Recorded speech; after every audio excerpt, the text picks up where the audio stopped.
Hello friends. Did you know nearly 80% of those who watch my videos aren't subscribed? If you enjoy these stories, please hit that subscribe button and leave a like. It really helps. Thank you for being here. By the way, where are you watching from? Let me know in the comments. I've been in the trucking industry for 17 years. My name is Marcus Webb, and I've driven on nearly every highway between Seattle and Miami, logging over 2 million miles. I thought I'd seen everything the road had to offer. Absolutely everything. But I was wrong. This incident occurred in late October 2018. I was 41 years old, divorced for 3 years and living in a studio apartment in Portland, Oregon, that I hardly ever saw. My real home was the road. My 2015 Freightliner Cascadia truck was more familiar to me than any building. I knew every click, every creak, every quirk of that machine. The run started out normal enough. I picked up the load on a Thursday afternoon from a distribution center just outside Portland. Industrial fasteners and hardware supplies, headed for a manufacturing plant in Boise, Idaho. The paperwork said I had to deliver by Saturday morning, which gave me plenty of time. The route was straightforward. I-84 east through the Columbia River Gorge, then continue into Idaho. I'd done this run maybe 40 times before. I loaded up around 3 in the afternoon. The sky was overcast, typical Oregon autumn weather. There was a bite in the air that promised rain. I did my pre-trip inspection, checking lights, brakes, tires, all the usual stuff. Everything looked good. The load was secured properly, weight was distributed right, and I had a full tank of diesel. My dispatcher, a woman named Carol, who I'd worked with for 6 years, called me just as I was climbing into the cab.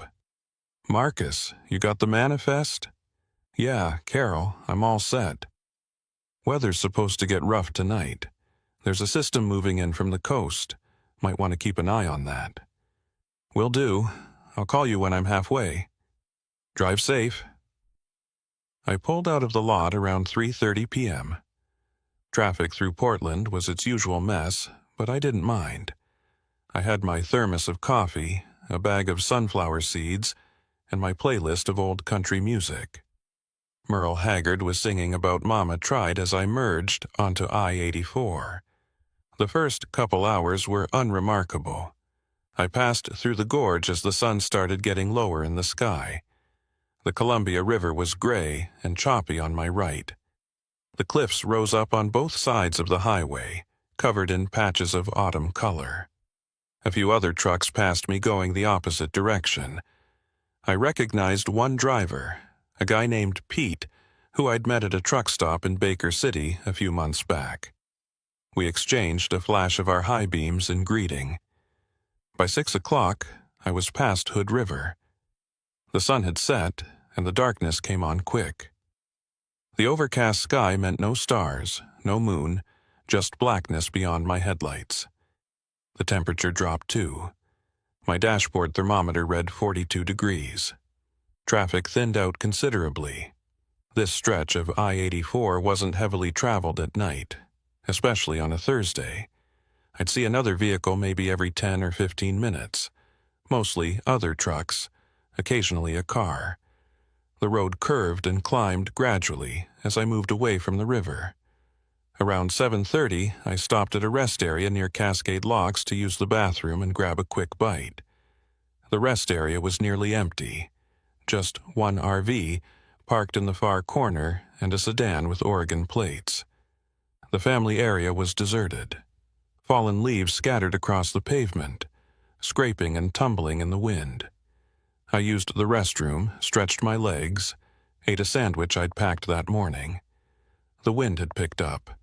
I could hear it moaning through the trees surrounding the rest area. The temperature had dropped another 5 degrees. I checked my phone.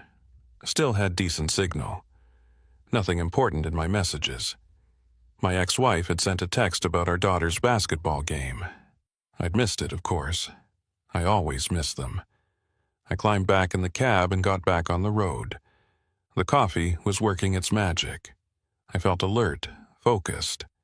The white lines of the highway unwound in front of me like thread from a spool. My headlights cut through the darkness. The broken center line flickered past in a hypnotic rhythm.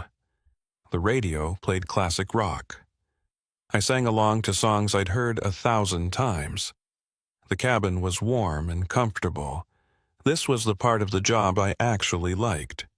Just me, the truck, and the open road. No drama, no complications, no one asking me for anything. Around 9 o'clock, I passed the Dalles. The city lights glowed in my mirrors for a while, then faded to nothing as I continued east. The landscape flattened out somewhat. I was getting into the drier country east of the Cascades. The trees became sparse. Sagebrush and grassland rolled away into the darkness beyond the reach of my headlights. I called Carol like I'd promised. I'm making good time. Should be in Boise way before the deadline. Good. Weather still okay? A little windy, but nothing serious. All right, keep me posted. The hours rolled by. 10 o'clock came and went. 11. The road was almost empty now. I'd see another vehicle maybe every half hour. The white lines kept coming. My eyes started feeling heavy around 11:30, so I cracked the window and let some cold air blast my face. I grabbed another coffee from my cooler. The radio started getting static. I fiddled with it, trying to find a clearer station. All I could pull in was some talk radio station, then that faded too. I switched to my phone, plugged into the aux cord, and played my own music. Just before midnight, I saw something that made me slow down. Up ahead, maybe half a mile, there were flashing lights. Orange and yellow, the kind you see at road construction sites. My first thought was road work, but it seemed odd for this time of night. I eased off the accelerator, dropping my speed from 70 to about 50. As I got closer, I could see it wasn't construction. It was worse. There were 2 police cruisers parked at angles across both lanes, their light bars flashing. Behind them, I could see what looked like the aftermath of an accident. A car was on its side in the median. Another vehicle's front end was crumpled. There were more flashing lights, an ambulance, a fire truck. A state trooper stood in the road, directing traffic. He had one of those illuminated wands, waving vehicles to the right. He motioned for me to pull over onto the shoulder before the accident scene. I brought my rig to a stop, engine idling. The trooper walked up to my door. I rolled down the window. Cold air flooded the cab. "Evening, officer. What happened?" He was a young guy, maybe late 20s, with a tight jaw and serious eyes. "Multi-vehicle accident about 20 minutes ago. Road's going to be closed for a while. We've got injuries. Need to clear the wreckage." "How long you think?" "At least 3-4 hours, maybe more. This is a bad one." He paused, glanced back at the scene. "You're going to have to take a detour." "What's the detour?" He pulled out a small flashlight and pointed it at a spot in the darkness to the right of the highway. "About a quarter mile up, there's an exit. Route 197 south. Take that for about 15 miles, then you'll hit Route 14. Take that east. It'll bring you back to I-84 past all this mess. Adds maybe 40 minutes to your trip." I frowned. "Route 197? I don't think I've ever taken that." "It's there. It's marked. Detour signs are already up." He stepped back. "Drive careful. Road might be a little rough in spots." "Thanks, officer." He nodded and moved to wave down the next vehicle coming up behind me. I put the truck in gear and started rolling forward slowly. Sure enough, about a quarter mile ahead, I saw an exit ramp I'd never noticed before. There was a big orange detour sign with an arrow pointing down the ramp. I checked my GPS. The screen showed I-84 extending ahead, but there was no exit here on the map. That wasn't unusual. GPS databases weren't always updated with every backroad. I'd been in this situation before. You follow the official detour signs, not the GPS. I put on my turn signal and guided the truck down the exit ramp. At the bottom, there was a stop sign and another detour arrow pointing left. The sign said Route 7 South. I turned left. The road was narrow, just 2 lanes, no shoulder to speak of. Pavement was rougher than the interstate. Lots of little potholes and cracks. My headlights showed pine trees crowding close on both sides. No streetlights, no other lights of any kind. Just darkness and trees. I checked the odometer. The trooper said 15 miles to Route 14. I could handle that. I'd be back on I-84 in less than an hour, and I'd still make my delivery with time to spare. That's what I told myself as I drove deeper into the darkness. The road curved gently through the forest. My headlights swept across tree trunks and underbrush. The white fog line on the right was faded, barely visible in places. The yellow center line was fresher but still worn. This wasn't a well-maintained road, but it wasn't the worst I'd driven on either. I kept my speed around 45. The road had some curves and dips that I couldn't see until I was on top of them. The suspension creaked as the truck bounced over uneven pavement. The load shifted slightly in the trailer, making that settling sound that always made me check my mirrors. About 3 miles in, I passed another detour sign. It was smaller than the first one, mounted on a wooden post at the side of the road. The reflective arrow pointed straight ahead. At least I was going the right way. The forest seemed to get denser. The trees pressed in closer to the road. Every now and then I'd catch reflective eyes in the darkness. Deer or elk, probably, watching from the tree line. The wind had picked up. I could see branches swaying in my headlights. 5 miles, 6 miles. No other vehicles. No buildings, no driveways, no side roads. Just the narrow 2-lane cutting through endless forest. My music kept playing, but it felt wrong somehow. Too cheerful for the isolation. I turned it off. The only sounds were the engine's diesel rumble and the hiss of tires on rough pavement. I tried the radio again. Static on every station. I wasn't surprised. I was probably in a dead zone, too far from any transmitter, surrounded by hills and trees. I'd get signal back once I hit Route 14. 7 miles, 8 miles. I checked the GPS again. The screen still showed I-84, with my blue location dot floating in what appeared to be empty space off the highway. Rerouting, it kept saying in that calm female voice. Make a U-turn when possible. I'm following the damn detour, I muttered. The GPS didn't care. It wanted me back on the interstate. 9 miles, 10 miles. I should be getting close to Route 14. The trees started to thin out a little. The road straightened. I could see further ahead now, maybe a 1/4 mile of empty pavement before it disappeared into another curve. That's when I noticed the first strange thing. My clock on the dashboard said 12:47 a.m. But I could swear I'd been driving this detour for at least 30 minutes, maybe 40. I'd turned onto it just after midnight. The math didn't quite add up, but I shrugged it off. Time plays tricks on you when you're tired and driving through darkness. 11 miles, 12 miles. Still no Route 14. The trooper said 15 miles, so I had a few to go yet. But something was bothering me. I couldn't put my finger on it at first. Then I realized I hadn't seen another detour sign since that one 3 miles back. For an official detour, they usually marked it pretty regularly. I kept driving. The forest returned, thick and dark. The road started climbing slightly, elevation gain that I could feel in the engine. The temperature gauge stayed steady, but I could hear the turbo working a little harder. 13 miles. 14 miles. My headlights caught something reflective up ahead. I sat up straighter, hoping to see the Route 14 junction. As I got closer, I saw it was another detour sign, just an arrow pointing forward. Still on the right track. But something about that sign bothered me. I slowed down as I passed it, looking at it in my mirror. It looked exactly like the sign from 3 miles back. Same size, same placement, same wooden post. The reflective material had the same pattern of scratches and wear. 15 miles. No Route 14. The road kept going straight into the forest.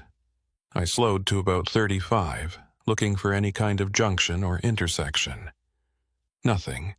Just trees and pavement and darkness. I stopped the truck in the middle of the road, put it in neutral, set the brake. Sat there with the engine idling, trying to think. The trooper had been clear. 15 miles to Route 14. I'd just driven 15 miles. Where was it? I grabbed my phone. No signal. That wasn't unusual out here, but it was frustrating. I looked at the GPS again. Still showing me off the interstate. Still telling me to make a U-turn. No help there.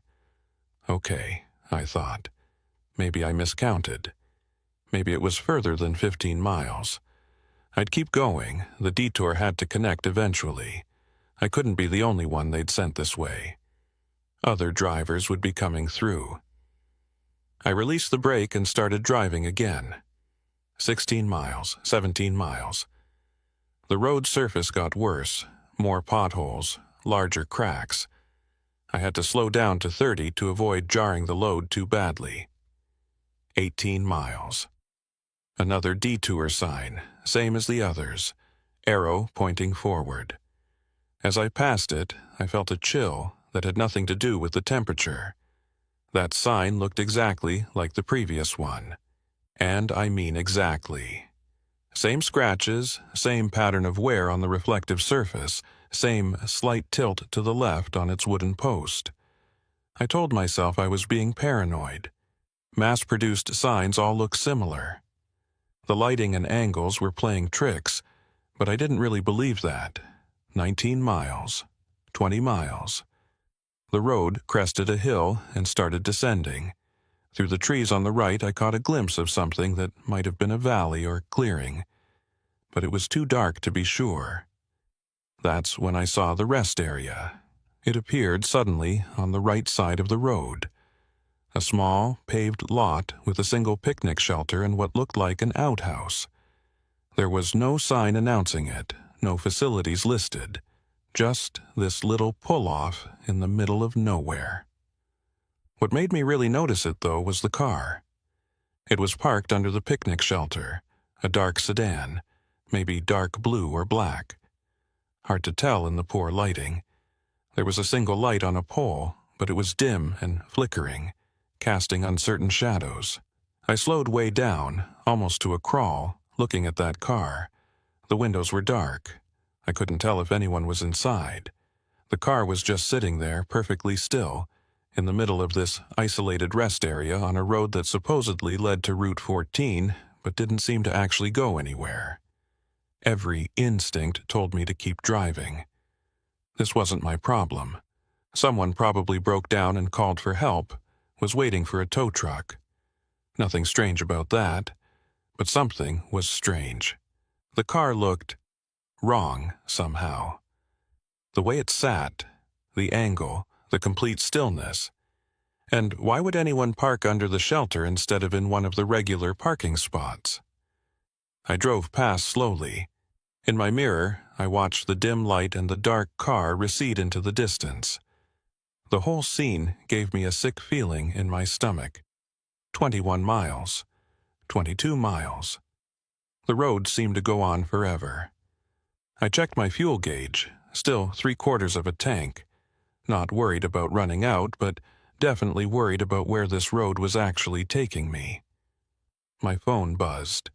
I grabbed it quickly, hoping for a signal, but it was just a notification. My music app had stopped playing because there was no connectivity. The screen showed no bars, no service. I set the phone down and gripped the steering wheel tighter. The smart thing would be to turn around, head back to I-84, and explain to the trooper that the detour didn't work. but I'd come 22 miles. Turning around meant driving 22 miles back, then however long to clear the accident. I could lose 3 or 4 hours. No, I'd keep going. The road had to connect eventually. 23 miles. 24 miles. The forest changed character. The trees looked different somehow, taller, darker, more densely packed. Or maybe it was just my imagination. The darkness seemed thicker, like my headlights weren't penetrating as far as they should. 25 miles. Another detour sign, same as before, arrow pointing forward. I stopped the truck again, sat there, staring at that sign. The reflective material caught my headlights, glowing orange and white. I could see every scratch, every imperfection in the surface. I'd seen this exact sign before. Not one like it. This one. These exact scratches. This exact pattern. That's when I realized something that made my blood run cold. I'd been driving for 25 miles, but the odometer on this road had been moving oddly. Sometimes a mile would pass quickly, sometimes it seemed to take forever. And the clock, I looked at it now, read 1:02 a.m. I'd been on this detour for just over an hour. That was about right for 25 miles at reduced speed. So, why did it feel like I'd been driving for much longer? I shook my head, trying to clear it. Fatigue was getting to me, that was all. I was tired, it was late, and I was on an unfamiliar road. My perception was off. I started driving again, but this time I paid closer attention to everything. The mile markers on my odometer. The clock. The landscape around me. 26 miles. The road curved sharply to the left. I followed it around. The headlights swept across the trees, and caught something that made me hit the brakes. On the left side of the road, barely visible through the trees, was a building, or what was left of one. It looked like it might have been a gas station once, or a general store. The roof had partially collapsed. The walls were dark and weathered, no lights, no signs of life. I stared at it as I slowly rolled past. There was something deeply unsettling about seeing any kind of structure out here. It meant people had been here once. They'd built something, operated a business, and then they'd left. The building stood there in the darkness, slowly rotting, forgotten. 27 miles, 28 miles. The road straightened out again, long and straight, disappearing into a point in the distance. I accelerated slightly, eager to cover ground. That's when my headlights caught something in the road ahead. At first, I thought it was an animal.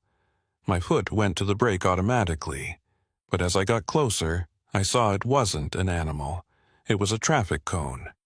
A single orange traffic cone, sitting in the middle of the right lane. I swerved slightly to pass it, watching it in my mirror as it disappeared behind me. What was a traffic cone doing out here? There was no construction, no work crews, nothing. 29 miles. Another traffic cone, then another. They were spaced about 100 yards apart, each one sitting in the middle of the right lane. 30 miles. The cones continued. I counted them, one every 100 yards or so, creating a line down the road. Leading somewhere? Warning of something? I had no idea. The cones stopped after about a mile, just ended. The last one sat at the edge of a sharp curve. I followed the curve around to the right, and that's when I saw lights up ahead. My heart leaped. Finally, civilization.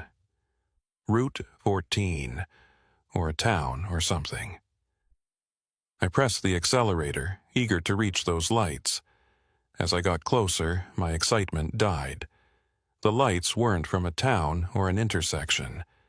They were from another rest area, bigger than the first one, with multiple picnic shelters and what looked like actual bathroom facilities. And there was another car, different from the first one. This was a pickup truck, parked at an odd angle near one of the shelters. I slowed to a crawl as I approached. The rest area was lit by several pole lights, all of them flickering and dim, just like the first location. The pickup truck's driver's side door was open. I could see that clearly. The door just hung open, the interior light on. But I didn't see anyone. No people, no movement, nothing. I stopped the truck completely, sitting there in the road with my engine idling, staring at that rest area. Every fiber of my being screamed that something was wrong. This whole situation was wrong. The endless road, the identical signs, the abandoned vehicles. I should check on that truck. If someone was hurt or in trouble, I should help. But I didn't move. I just sat there, hands on the wheel, staring. After maybe 2 minutes, I put the truck in gear and drove on. I didn't stop. Whatever was happening in that rest area, I wanted no part of it. 32 miles, 33 miles. The road began to climb again, a steady uphill grade. The engine worked harder. I checked the temperature gauge. Still good. Fuel at just over half a tank now. My hands were sweating. I realized I was gripping the steering wheel so hard my knuckles were white. I forced myself to relax, took a deep breath. "This is just a detour," I said out loud. "It's just a longer detour than they said. You're going to hit Route 14 any minute now." But I didn't believe it. Not anymore. Something was very wrong with this road. The climb continued for what felt like miles. The road switched back through the forest, gaining elevation steadily. My ears popped from the pressure change. The trees, pressing in on both sides, seemed to lean over the road, branches creating a tunnel of darkness that my headlights barely penetrated. 35 miles. 36 miles. 37. I kept expecting to crest the hill and see something. A valley, a town, Route 14. But the road just kept climbing. The curves became sharper. I had to slow down to 25 miles per hour to safely navigate them. The clock read 1:34 a.m. I'd been on this detour for an hour and a half. My original route to Boise should have had me somewhere near Ontario by now. Instead, I was God knows where, climbing a mountain on a road that wasn't supposed to exist. 38 miles. I passed another detour sign, same as all the others. Arrow pointing forward, mocking me. I grabbed my phone again, knowing it was useless but unable to stop myself. No signal. The GPS was frozen, still showing that blue dot floating off I-84. I tried to pull up my maps, but without connectivity, they wouldn't load. I threw the phone onto the passenger seat in frustration. That's when the radio crackled to life. I jumped, startled by the sudden noise. It was just static at first, that hissing white noise. But then, through the static, I heard something. A voice. 11. Proceed with caution. Road conditions. The voice faded back into static. I reached for the tuning dial, trying to find the station clearly. More static. Then, detour in effect. Follow posted signs. It was a man's voice, calm and professional, like a traffic report. But there was something off about it. The words were slightly wrong, the phrasing awkward. Emergency vehicles responding. Maintain safe distance. The static grew louder, drowning out the voice. I turned the volume up, pressing the seek button to find the station, but I couldn't lock onto it. The voice would fade in for a second, say a few words, then disappear back into the noise.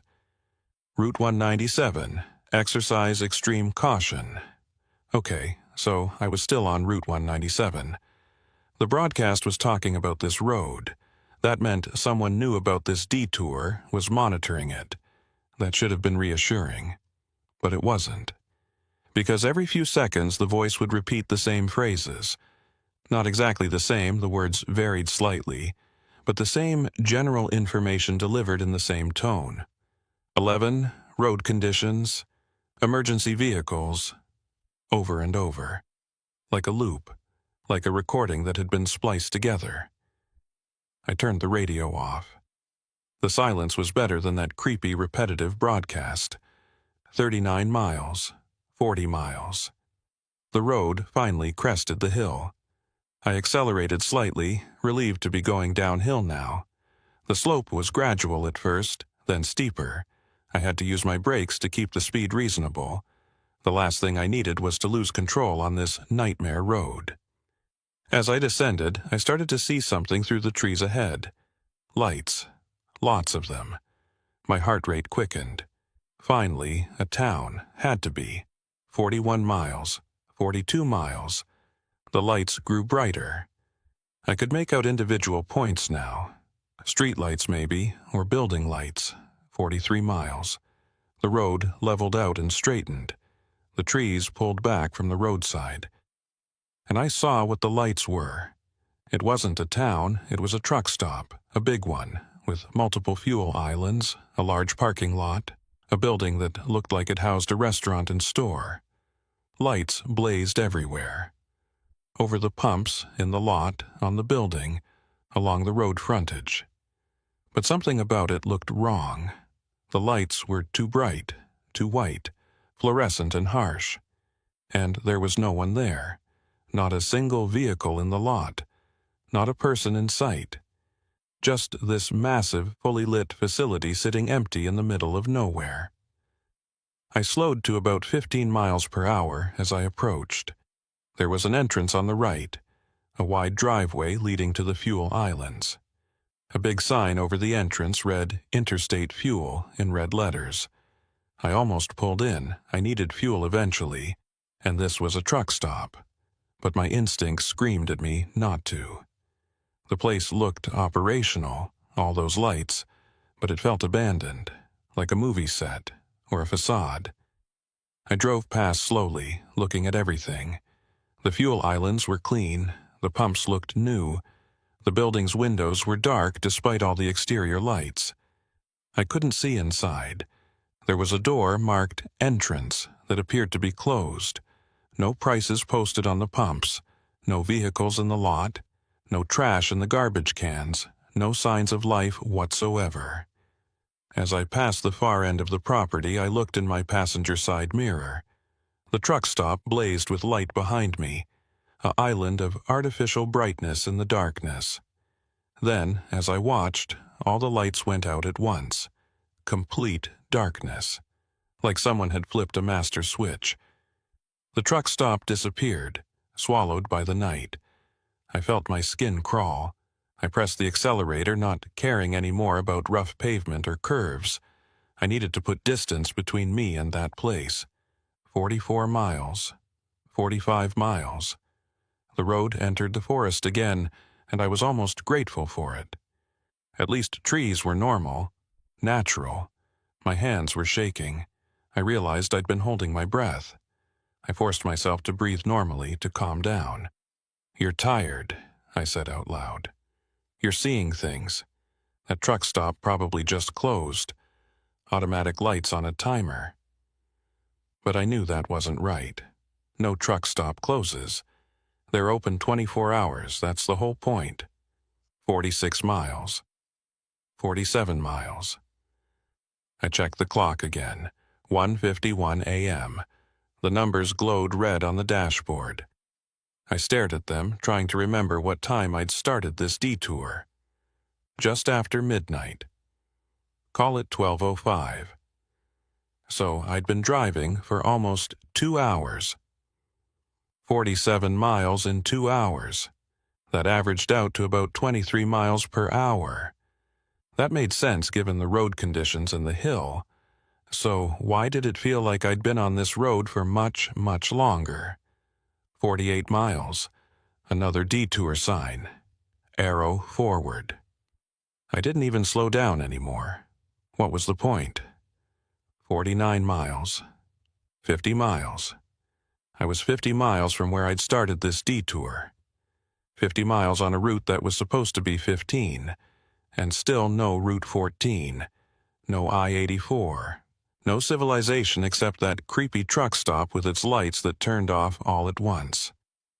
My fuel gauge read just under half a tank. I had maybe 200 miles of range left, probably less given the conditions. If this road didn't connect soon, I was going to have a real problem. 51 miles. 52 miles. The forest began to thin out again. The road leveled off, running straight through what looked like open country. No trees now, just low scrub brush and grass on both sides. The land was flat, stretching away into darkness. And that's when I saw the first sign of another vehicle. Taillights. Red dots in the darkness ahead. Someone else was on this road. Relief flooded through me. I wasn't alone. There was another driver, probably as lost and confused as I was, but still, another human being. We could figure this out together. I accelerated, trying to catch up. The taillights were maybe half a mile ahead. They seemed to be moving at about the same speed I was, maybe 40 miles per hour. 53 miles. I was gaining on them. Quarter mile now. I could make out the vehicle better. It looked like a car, maybe a sedan. The brake lights flashed occasionally as the driver navigated the road. 54 miles. I was right behind them now, maybe 200 feet back. Close enough to see it was definitely a sedan, dark colored. The license plate was too dirty to read in my headlights. I flashed my high beams a couple of times, trying to signal the driver. "Hey, I'm here too, let's figure out what's going on." The car didn't respond, just kept driving at the same steady pace. I got closer, within 100 feet. Close enough to see there was only one person in the car, the driver. I couldn't make out any details, just a silhouette against the dashboard lights. I flashed my high beams again. "Come on, acknowledge me." Nothing. 55 miles.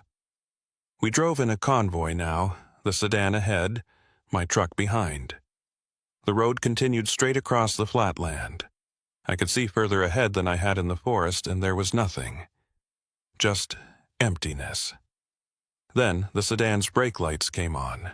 Not just a tap, a full stop. The car slowed rapidly. I slowed too, matching its speed. What was happening? Had the driver seen something? The car came to a complete stop in the middle of the road. I stopped about 50 feet behind it, leaving plenty of space. My headlights illuminated the rear of the car. I could see the exhaust puffing out in small clouds, the engine still running. I waited. 30 seconds. A minute. The car just sat there, not moving. I tapped my horn. 2 short beeps. "Hey, you okay?" The car didn't move. I put my truck in neutral, set the parking brake. I was about to open my door to walk up and check on the driver when the car lurched forward. Not a normal acceleration. It shot forward like it had been launched, going from 0 to what must have been 60 or 70 in seconds. The engine roared, way too loud for a normal sedan. The taillights shrank rapidly as the car raced away down the road. Within 10 seconds, it was gone. Just darkness ahead, like the car had never been there. I sat frozen, trying to process what I'd just seen. Cars don't accelerate like that. Not sedans. That was sports car speed, maybe faster. I released the parking brake and started driving again. Slowly now. Maybe 25 miles per hour. My heart was pounding. Everything about this was wrong. The road, the signs, the truck stop, and now, this car that drove like it was jet-powered. 56 miles, 57 miles. No sign of the sedan. It had completely disappeared. The road started to curve again. Gentle bends to the left and right. The scrubland continued on both sides, broken occasionally by a lonely tree or a tumble of rocks. 58 miles. My phone buzzed. I grabbed it, shocked. There was a signal. Just 1 bar, but it was something. I tried to call Carol, my dispatcher. The call connected, rang once, then dropped. No signal again. I tried 911, same thing. One ring, then nothing. I wanted to scream in frustration. Instead, I gripped the wheel tighter and kept driving. 59 miles, 60 miles. I'd driven 60 miles on a detour that was supposed to be 15. I was somewhere in Oregon, or maybe Idaho, on a road that didn't appear on any map, having just seen a car perform physically impossible acceleration. None of this made sense. None of it was possible. But it was happening. The rational part of my brain tried to come up with explanations. Maybe I'd made a wrong turn somewhere and didn't realize it. Maybe the trooper at the accident gave me bad information. Maybe this was some alternate route that GPS databases didn't know about yet. But the rational explanations felt hollow. They didn't account for the identical detour signs, or the truck stoplights turning off simultaneously, or that sedan. 61 miles. 62 miles. The road began to climb again, a gentle, upward slope. The scrubland gave way to scattered trees, then more dense forest. That's when I saw the rest area again. My blood turned to ice. It was the same rest area from before, the one with the car parked under the picnic shelter. Same layout, same dim flickering light, same dark sedan in the same spot. I'd driven 60 miles and somehow I was back where I'd been before. No, that was impossible. I'd been driving straight, hadn't turned around. This had to be a different rest area that just looked similar. But as I drove past, I saw the license plate on the sedan. I couldn't read the numbers in the poor light, but I could see they were Oregon plates with a distinctive scratch across the middle. The same car, the exact same car. I kept driving, my mind reeling. Was I going in circles? How? The road had been straight for miles. No turns, no loops, unless the road curved so gradually that I didn't notice. Unless what felt like straight was actually a massive, gentle circle. 63 miles. 64 miles. I watched for any sign that I was repeating route, any landmark I recognized. But in the darkness, everything looked the same. Trees, and pavement and night. 65 miles. Another detour sign, forward arrow. 66 miles. 67 miles. The clock read 2:23 a.m. I'd been on this detour for 2 hours and 18 minutes. My fuel gauge was just above a quarter tank now. I had maybe 100 miles left, probably less. What happened when I ran out of fuel? Would I sit on the side of this impossible road until morning? What if morning never came?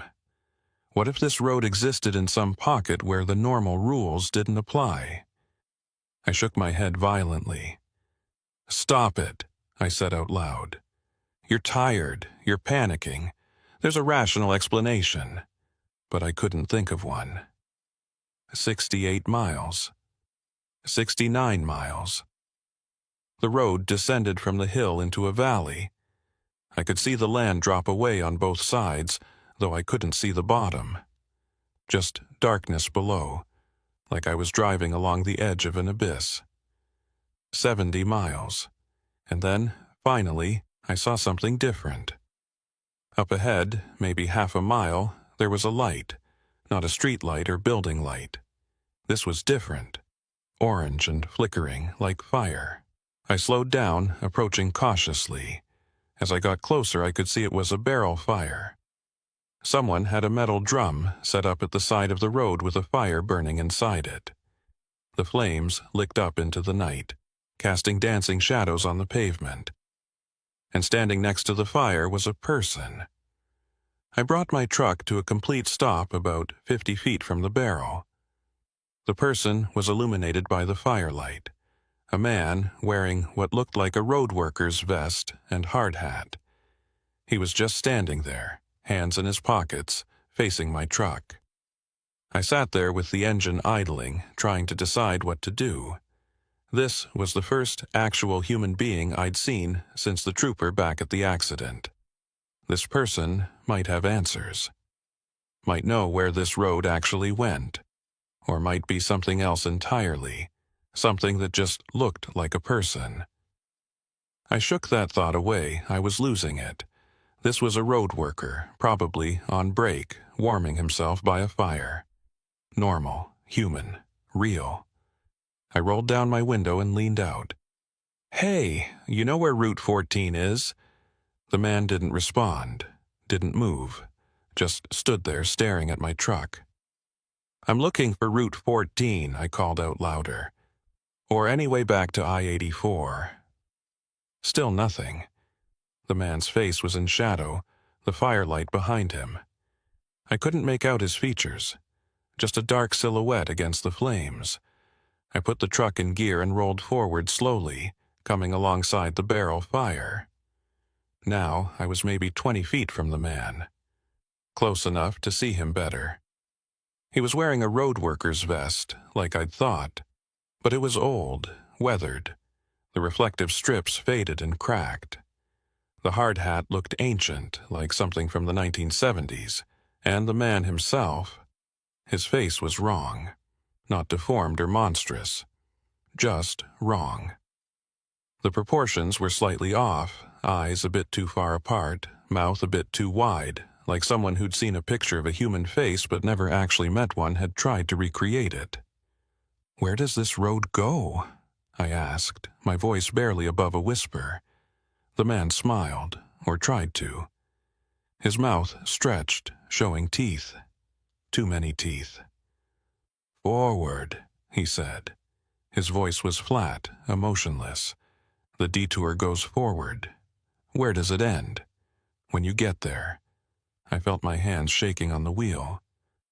"I've been driving for 70 miles. The trooper said it was 15 miles to Route 14. "Forward," the man repeated. Same, flat tone. "Follow the signs." "The signs don't go anywhere." The man tilted his head, like a dog hearing a strange sound. "The detour is in effect. Emergency vehicles responding. Maintain safe distance." Those were the exact words from the radio broadcast. Exact same phrasing, exact same odd cadence. "Who are you?" I asked. "A worker. I help with the detour." "How long have you been here?" The man's too wide smile grew wider. "I maintain the road. I keep the signs pointing forward. I help drivers find their way." "Find their way where?" "Forward." I'd heard enough. I started to roll up my window, ready to drive on. But the man spoke again. "You pass the rest areas," he said. "You should have stopped." My blood ran cold. Why? To rest. That's what they're for. To stop driving forward. "I need to get to Boise. I have a delivery." The man's head tilted the other way. "The load can wait. The road is long. You should rest." "No, I'm finding a way off this road." "There is no off," the man said. His smile was gone now. His face was blank, empty. "There is only forward. That's what the signs say. That's where the detour goes." I punched the accelerator. The truck lurched forward and I left the man and his barrel fire behind. In my mirror, I watched him stand motionless as I drove away, the flames casting long shadows across the pavement. 71 miles, 72 miles. My hands were trembling. I could barely hold the steering wheel steady. That wasn't a person. I knew that now. I didn't know what it was, but it wasn't human. The face, the voice, the things it said, all wrong, all impossible. But I'd seen it, talked to it. It was as real as the road I was driving on. 73 miles, 74 miles. The road continued through darkness. Trees on both sides now, pressing close again. The clock read 2:47 a.m. My fuel gauge dipped below a quarter tank. I was going to run out soon if I didn't find a way off this road. 75 miles. Another detour sign. Forward arrow. Always forward. I started laughing. It wasn't a happy laugh. It was the laugh of someone whose mind was fraying at the edges, who'd been pushed beyond the point of rational thought. Forward, I said, mimicking the road worker's flat voice. Always forward, because that's what the signs say. 76 miles, 77 miles. The radio crackled again. That same broadcast, the same looping phrases. 11, road conditions, emergency vehicles, Route 197, proceed with caution. I turned it off. I didn't want to hear it anymore. Didn't want to think about what it meant. 78 miles. The road started to look familiar. Or maybe I was imagining it. Everything looked the same in the darkness. Pavement and trees and emptiness. 79 miles. 80 miles. I'd driven 80 miles on a 15-mile detour. I had maybe 50 miles of fuel left, and I still had no idea where this road actually went. The clock ticked over to 3 o'clock a.m. exactly. And that's when the road ended. Not gradually. Not with a warning. It just ended. My headlights caught the edge, a wall of dirt and rocks, blocking the road completely. Like someone had just decided the pavement stopped here and filled in the rest with an earthen berm. I slammed on the brakes. The truck skidded, tires screeching. I stopped maybe 10 feet from the barrier. I sat there breathing hard, staring at the wall of dirt. It stretched across both lanes about 8 feet high. Completely impassable. This was it, the end of the detour. But it wasn't Route 14. It wasn't I-84. It was just nothing. A dead end. I looked in my mirrors. The road stretched back into darkness behind me. Forward was blocked. I'd have to turn around, drive back those 80 miles. Back past the road worker with the wrong face. Back past the rest areas with the abandoned vehicles. Back past the truck stop that turned its lights off all at once. The thought filled me with dread so deep I could barely breathe. But I had no choice. I couldn't sit here. I had to move. I started the arduous process of turning my truck around on the narrow road. It took multiple back and forths, the trailer swinging wide, the road barely wide enough. The whole time I kept expecting to see something in my mirrors. The road worker, the sedan, something. Finally, I had the truck pointed back the way I'd come. I started driving, west now, instead of east, back toward I-84. 80 miles to go. The clock read 3:12 a.m. I drove in silence. No radio, no music. Just the engine and my own ragged breathing. 1 mile, 2 miles, 3 miles. I watched the mile counter on my odometer tick down. 77 miles to go. 76, 75. The road looked different going this direction. Or maybe it was my imagination. The trees seemed darker, the curves sharper. 74 miles. 73 miles. I passed a detour sign, but the arrow was different this time. It pointed behind me, back toward the dead end. That didn't make sense, but nothing made sense anymore. 72 miles, 71 miles. I should have reached the barrel fire by now, the spot where the road worker had been standing. But there was nothing there, just empty pavement. No barrel, no fire, no man. 70 miles. The rest area should be coming up soon. The one with the car under the picnic shelter. I was dreading seeing it again, but I also needed to know if it was still there. 69 miles, 68 miles. But the rest area never appeared. The road was just forest and pavement. No rest area, no car, nothing. I felt a scream building in my throat. Where was everything? I'd passed these landmarks on the way out. They should be here on the way back, unless this wasn't the same road. Unless turning around had put me on some different version of Route 197. 67 miles. 66 miles. The fuel gauge dropped below the quarter tank mark. The low fuel warning light came on, glowing orange on my dashboard. 65 miles.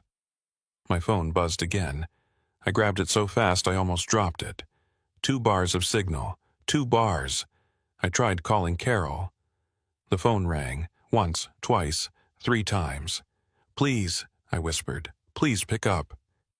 4 rings, 5, voicemail. "Carol, it's Marcus. I don't know where I am. I took a detour off I-84 and I've been driving for hours and I can't find my way back. If you get this, I'm on Route 197, or I was on Route 197. I don't know anymore. Just, if you don't hear from me, tell someone. Tell the police. I'm on this road and I can't get off." I hung up, looked at my phone. The signal bars flickered, then disappeared. No service. 64 miles. 63 miles. The road began to climb. That hill again. Or a different hill. I couldn't tell anymore. 62 miles. 61 miles. The clock read 3:51 a.m. I'd been driving back for almost 40 minutes. At this rate, I'd reach the start of the detour around 5:30 a.m. If I made it that far, if I didn't run out of fuel, if the road actually led back to where I'd started. 60 miles. I tried the radio again. Maybe I could pick up a real station, something with actual news or music, something normal. Static. Then that voice again. "Emergency detour in effect. Follow posted signs. Road conditions may vary." I turned it off immediately. I couldn't listen to that anymore. Couldn't bear hearing those flat, looping phrases. 59 miles. 58 miles. The truck stop should be coming up. That massive, well-lit facility that went dark all at once. I needed to see it, needed confirmation that it had been real. 57 miles. But there was no truck stop. Just trees and darkness like always. The spot where it should have been was empty forest. I started laughing again. That same, unhinged laugh from before. "Of course," I said to the empty cab. "Of course it's not there. Because none of this is real. I'm having a breakdown. Or I fell asleep at the wheel and I'm dreaming. Or I died in an accident and this is hell." 56 miles. 55 miles. The fuel warning light was more insistent now, beeping every few seconds. I had maybe 30 miles left in the tank, maybe less. I was going to run out of fuel on this impossible road. I was going to sit in my truck in the darkness until... What, dawn? Would dawn even come here? 54 miles. 53 miles. I should start seeing the flat scrubland soon, the area where I'd encountered the sedan that shot forward like a rocket. 52 miles. The trees thinned. The land flattened out. This was it, the scrubland section. I scanned the road ahead, half expecting to see taillights. But there was nothing. Just empty road stretching into darkness. 51 miles. 50 miles. Halfway back. Or maybe not. Maybe the road was different going this direction. Maybe it was longer. Or shorter. Or infinite. My eyes were getting heavy. I'd been driving for almost 5 hours now, most of it in a state of high stress and fear. The adrenaline was wearing off, leaving behind bone-deep exhaustion. I cracked the window, letting cold air blast my face. I dug my fingernails into my palms. Anything to stay awake. 49 miles. 48 miles. The road entered forest again. The trees loomed on both sides, branches reaching over the pavement like grasping hands. 47 miles. That's when I saw the taillights again. The sedan was back. Or a sedan was back. It was maybe a quarter mile ahead, driving at a steady pace. I should have been terrified. I should have kept my distance, remembered what happened last time. But I was desperate. Desperate for any sign of another person, even one that might not be entirely human. I accelerated, closing the gap. 46 miles. 45 miles. I got close enough to see it was definitely a sedan, dark-colored. Could have been the same one from before, could have been different. I couldn't tell. I flashed my high beams. The car didn't respond, just kept driving. I got closer, 100 feet, 50 feet, close enough to see the silhouette of the driver. Then the car's brake lights came on, full stop, just like before. I slowed down, matching its speed. Here we go again, I thought. The car stopped completely in the middle of the road. I stopped 50 feet behind it, just like before. I waited. 30 seconds, a minute. Then I did something stupid. I opened my door and stepped out of the truck. The night air was freezing. I could see my breath in clouds. My legs were stiff from sitting for so long. I walked slowly toward the sedan, my boots crunching on the pavement. "Hey," I called out. "I need help. I've been on this road for hours. Do you know how to get back to I-84? The car sat silent. Engine running, exhaust puffing. I got closer. 20 feet, 10 feet. Close enough to see through the driver's side window. There was no one inside. The driver's seat was empty. So was the passenger seat. The whole car was empty, but the engine was running, the headlights were on. I reached for the door handle, some part of my brain screaming at me not to touch it. But I did anyway. I pulled the handle, the door opened. The interior looked normal. Regular car seats, dashboard, steering wheel, keys in the ignition. A coffee cup in the cup holder. A phone charging cable plugged into the outlet, like someone had just stepped out for a moment. Except there was nowhere to step out to. We were in the middle of an empty road in the middle of nowhere. I looked in the back seat. Nothing. Checked the floor. Nothing. Then I noticed something on the passenger seat. A piece of paper, folded in half. I picked it up, unfolded it. Written in neat handwriting, it said, "Don't stop at the rest areas. Don't talk to the workers. Just keep driving forward. The detour ends when you run out of fuel. Then you become part of it." My hands started shaking. I dropped the paper, backed away from the car. Then, just like before, the car shot forward. 0 to 60 in seconds, engine roaring. It raced down the road and disappeared into the darkness. I ran back to my truck, climbed in, slammed the door, locked it. My heart was pounding so hard I thought it might burst. 44 miles to go. The fuel light beeped insistently. I started driving again. Faster now, pushing the truck to 50, 55, 60 miles per hour. I didn't care about the rough pavement or the curves. I just needed to cover distance. 43 miles, 42 miles, 41. The forest flew past in a blur. The white line in the center of the road flickered by in a strobe effect. 40 miles, 39, 38.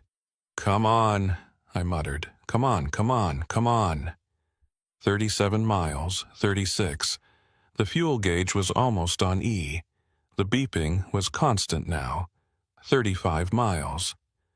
I saw lights ahead. My heart leaped. Was it the end? Was it I-84? 34 miles. The lights grew brighter. Multiple lights, flashing orange and yellow. 33 miles. I could make out shapes now. Vehicles, police cars, an ambulance. 32 miles. It was the accident scene, the original accident that had started this whole nightmare. I was back. I slowed as I approached, my hands gripping the wheel so tight they hurt. There was the state trooper, the same one from before, standing in the road with his illuminated wand. He waved me to the right, directing me back onto I-84. I followed his instructions, steering my truck onto the on-ramp. The pavement changed, became smooth again. the familiar feel of the interstate. I was back on I-84. The detour was over. I looked at my odometer. I'd driven exactly 113.7 miles since leaving this spot. The fuel gauge read E, the warning beeping frantically. The clock said 5:47 a.m. I'd been on that detour for 5 hours and 42 minutes. I pulled onto the shoulder just past the accident scene, too shaken to continue. I sat there with the engine idling, staring at the dashboard. My phone buzzed. Signal was back. Multiple missed calls from Carol. A text from her, "Where are you? Call me immediately." I tried to call her back, but my hands were shaking too badly to hold the phone. I set it down, leaned my head against the steering wheel. A tap on my window made me jump. I looked up to see a different state trooper standing there. I rolled down the window. "You okay, sir? You look like you've seen a ghost." Yeah, I'm okay. Just tired. That detour was longer than I expected." The trooper frowned. "What detour?" "The one you set up for the accident, Route 197. The trooper's frown deepened. "Sir, we didn't set up any detour. The accident cleared about 3 hours ago. Traffic's been flowing normally since then." I stared at him. "But the other trooper, he told me to take Route 197. It was supposed to be 15 miles. "There is no Route 197 in this area," the trooper said slowly. "Are you sure you're okay? Have you been drinking?" No, look, never mind. I'm fine, just tired. I'll pull off at the next rest area and get some sleep." The trooper looked doubtful, but he nodded. "Okay, drive safe." He walked away. I sat there for another minute, then pulled back onto the interstate. The sun was rising now. The sky was turning pink and orange in the east. Normal dawn on a normal highway. I drove to Boise, delivered my load 6 hours late, made up an excuse about engine trouble, got written up anyway. That was 3 years ago.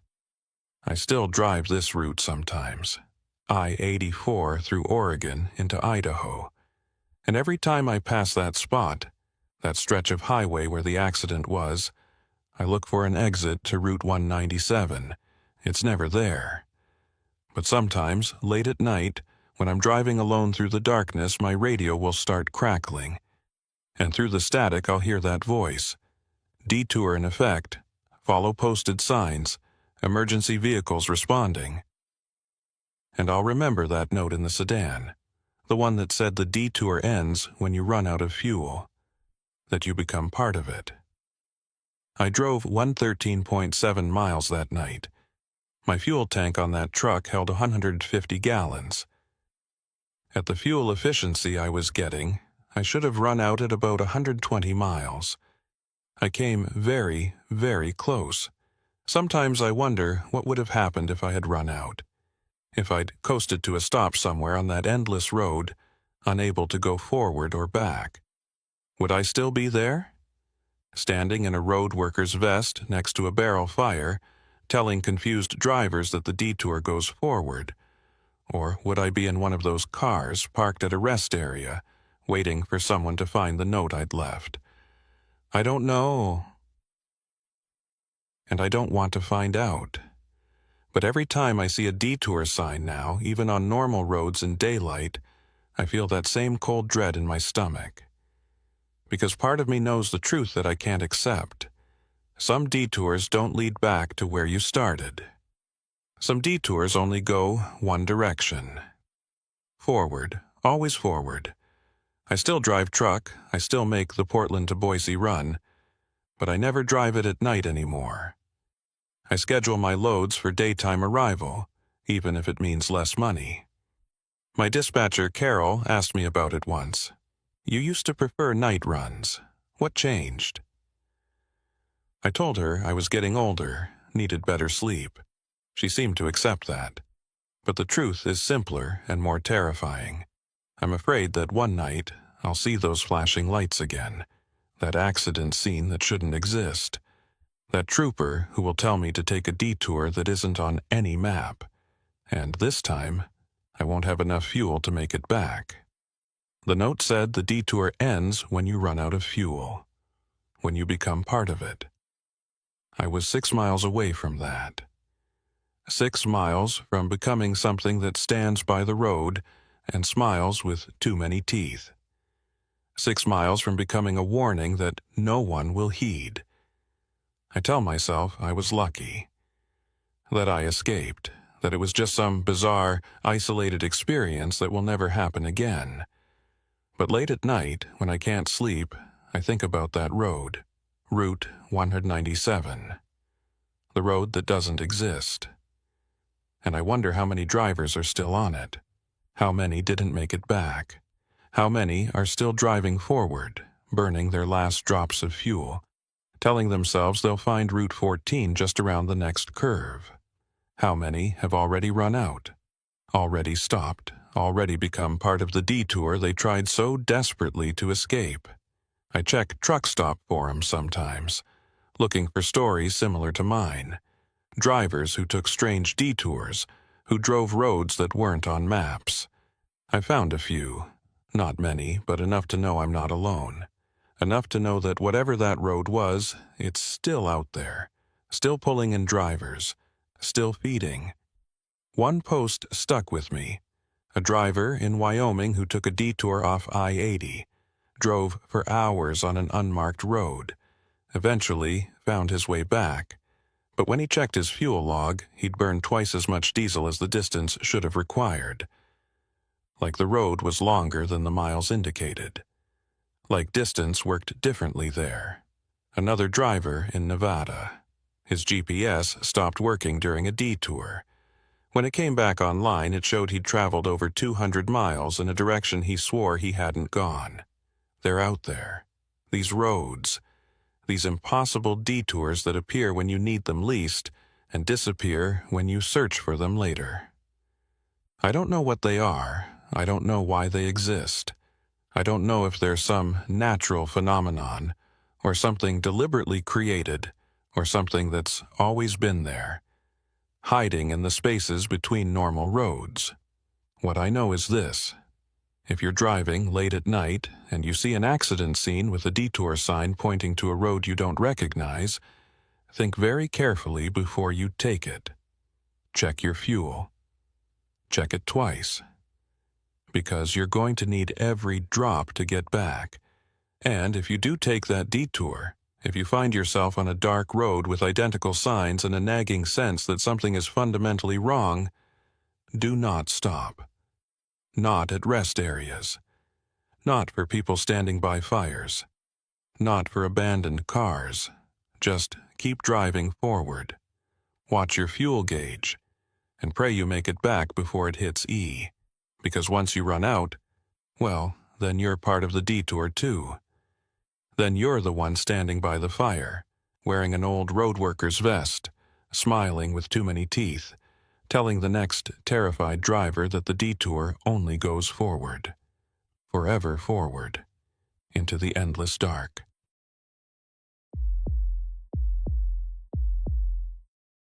My name is David Brennan.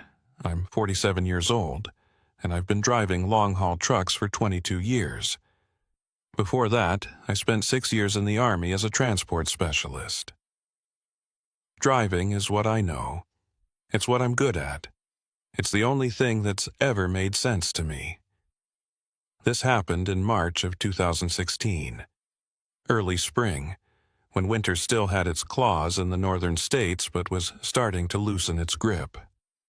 I was hauling a load of industrial equipment from Minneapolis, Minnesota to Rapid City, South Dakota. Mostly machine parts, fabricated steel components, heavy stuff. Total weight came in at around 78,000 pounds, well within legal limits but heavy enough that I felt it when the wind pushed against the trailer. I picked up the load on a Tuesday morning, March 15th. The sky was overcast, temperature in the low 40s. There was still dirty snow piled up in the corners of the loading dock, remnants of a storm from the week before. The guys at the warehouse were their usual efficient selves, had me loaded and paperwork signed in under 2 hours. My truck was a 2014 Peterbilt 579, burgundy and chrome, with just over 400,000 miles on it.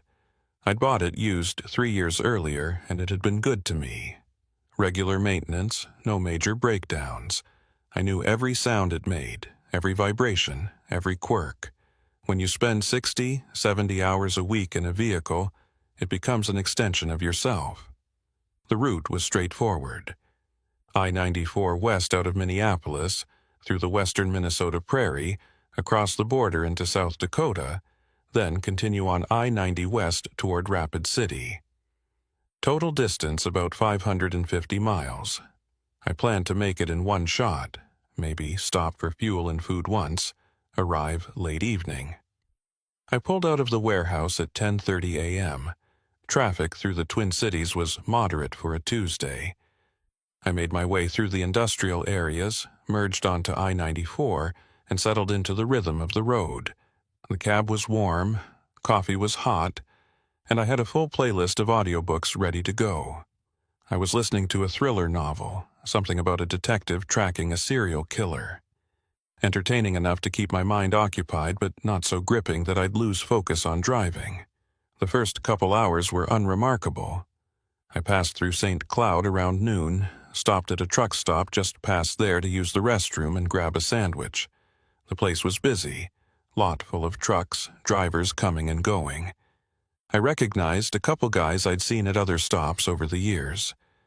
We nodded to each other, that silent acknowledgement of shared profession. Back on the road by 12:30 p.m. The landscape gradually changed from suburban sprawl to farmland. Flat fields stretching to the horizon, most still brown and dormant from winter. A few patches of snow lingered in ditches and shaded areas. The sky remained overcast, a uniform gray that seemed to press down on the land. I crossed into South Dakota around 2:15 p.m. There's a welcome center right at the border, but I didn't stop. I had good momentum going and I wanted to maintain it. The wind had picked up, coming from the northwest, strong enough that I had to make constant small corrections to keep the truck tracking straight. I merged from I-94 onto I-90 west just past the border. This was the main stretch now. I-90 would take me all the way to Rapid City. The highway cut through prairie land, long and straight for miles at a time, occasionally curving around a hill or valley. Traffic was light. I'd see another vehicle every few minutes, but it wasn't crowded. This was typical for a Tuesday afternoon in March on this stretch of interstate. Around 3:00 p.m., I noticed the sky getting darker. Not just the gray overcast from earlier. This was different. Storm clouds building from the west, darker and more ominous. I checked the weather on my phone at the next rest area. Severe weather watch for western South Dakota. Possible heavy snow, high winds, reduced visibility. Expected to move in around evening. I did some quick math. I was making good time. If the weather held for another 3 or 4 hours, I'd be in Rapid City before the worst of it hit. I could deliver the load, find a motel, and ride out the storm comfortably. I pushed on, the audiobook played. The white lines passed beneath my wheels. The landscape rolled by, unchanging in its vast emptiness. By 4 p.m. I was past Chamberlain, heading into the emptier parts of South Dakota. The towns got smaller and farther apart out here. The land got drier, more desolate. This was the beginning of the Great Plains proper, where the Midwest transitioned into the West. The wind was really picking up now. I could feel it buffeting the trailer, pushing me toward the shoulder. I gripped the wheel tighter, stayed focused. This wasn't my first time driving in wind, not by a long shot. You learn to read it, anticipate the gusts, make the corrections before the truck starts to drift. Around 4:30 p.m., I saw the first snowflakes. Just a few at first, swirling in the wind. Within 10 minutes it was coming down steadily. Not a blizzard yet, but heading that way. Visibility dropped from miles to maybe half a mile. I turned on my headlights, slowed my speed from 70 to 60. The highway was still clear, no accumulation yet, but I knew that could change fast. I'd driven through enough prairie snowstorms to know how quickly conditions could deteriorate. I was about 20 miles east of Murdo when I saw the signs. Big, orange electronic message boards, the kind the highway department uses for emergencies. Winter storm warning, reduced visibility ahead, extreme caution advised. I slowed to 55. The snow was coming down harder now, thick flakes that stuck to my windshield before the wipers swept them away. The wind howled around the cab. I could barely see the taillights of a car maybe 300 feet ahead of me. That's when I saw the police lights. They were on the shoulder, flashing blue and red through the snow. As I got closer, I could make out 2 state police cruisers parked at angles, blocking the right lane. An officer stood in the road, wearing a reflective vest over his uniform, waving a flashlight. I slowed down, pulling into the left lane as I approached. The officer pointed firmly at me, then gestured toward the shoulder. He wanted me to stop. I eased the truck onto the shoulder about 50 feet past the cruisers, put it in neutral, set the parking brake. Through my mirror, I watched the officer walk toward me. He was bundled up against the cold, hood up, moving with purpose against the wind. I rolled down my window as he reached my door. A blast of frigid air and snow hit my face. "Afternoon, officer. What's the situation?" He was a young guy, maybe early 30s, with a thin face and serious eyes. Snow was already accumulating on his shoulders and hood. Highways closed about 15 miles ahead, jackknifed semi blocking both lanes, multiple vehicle pileup, nobody hurt bad, but the roads blocked solid.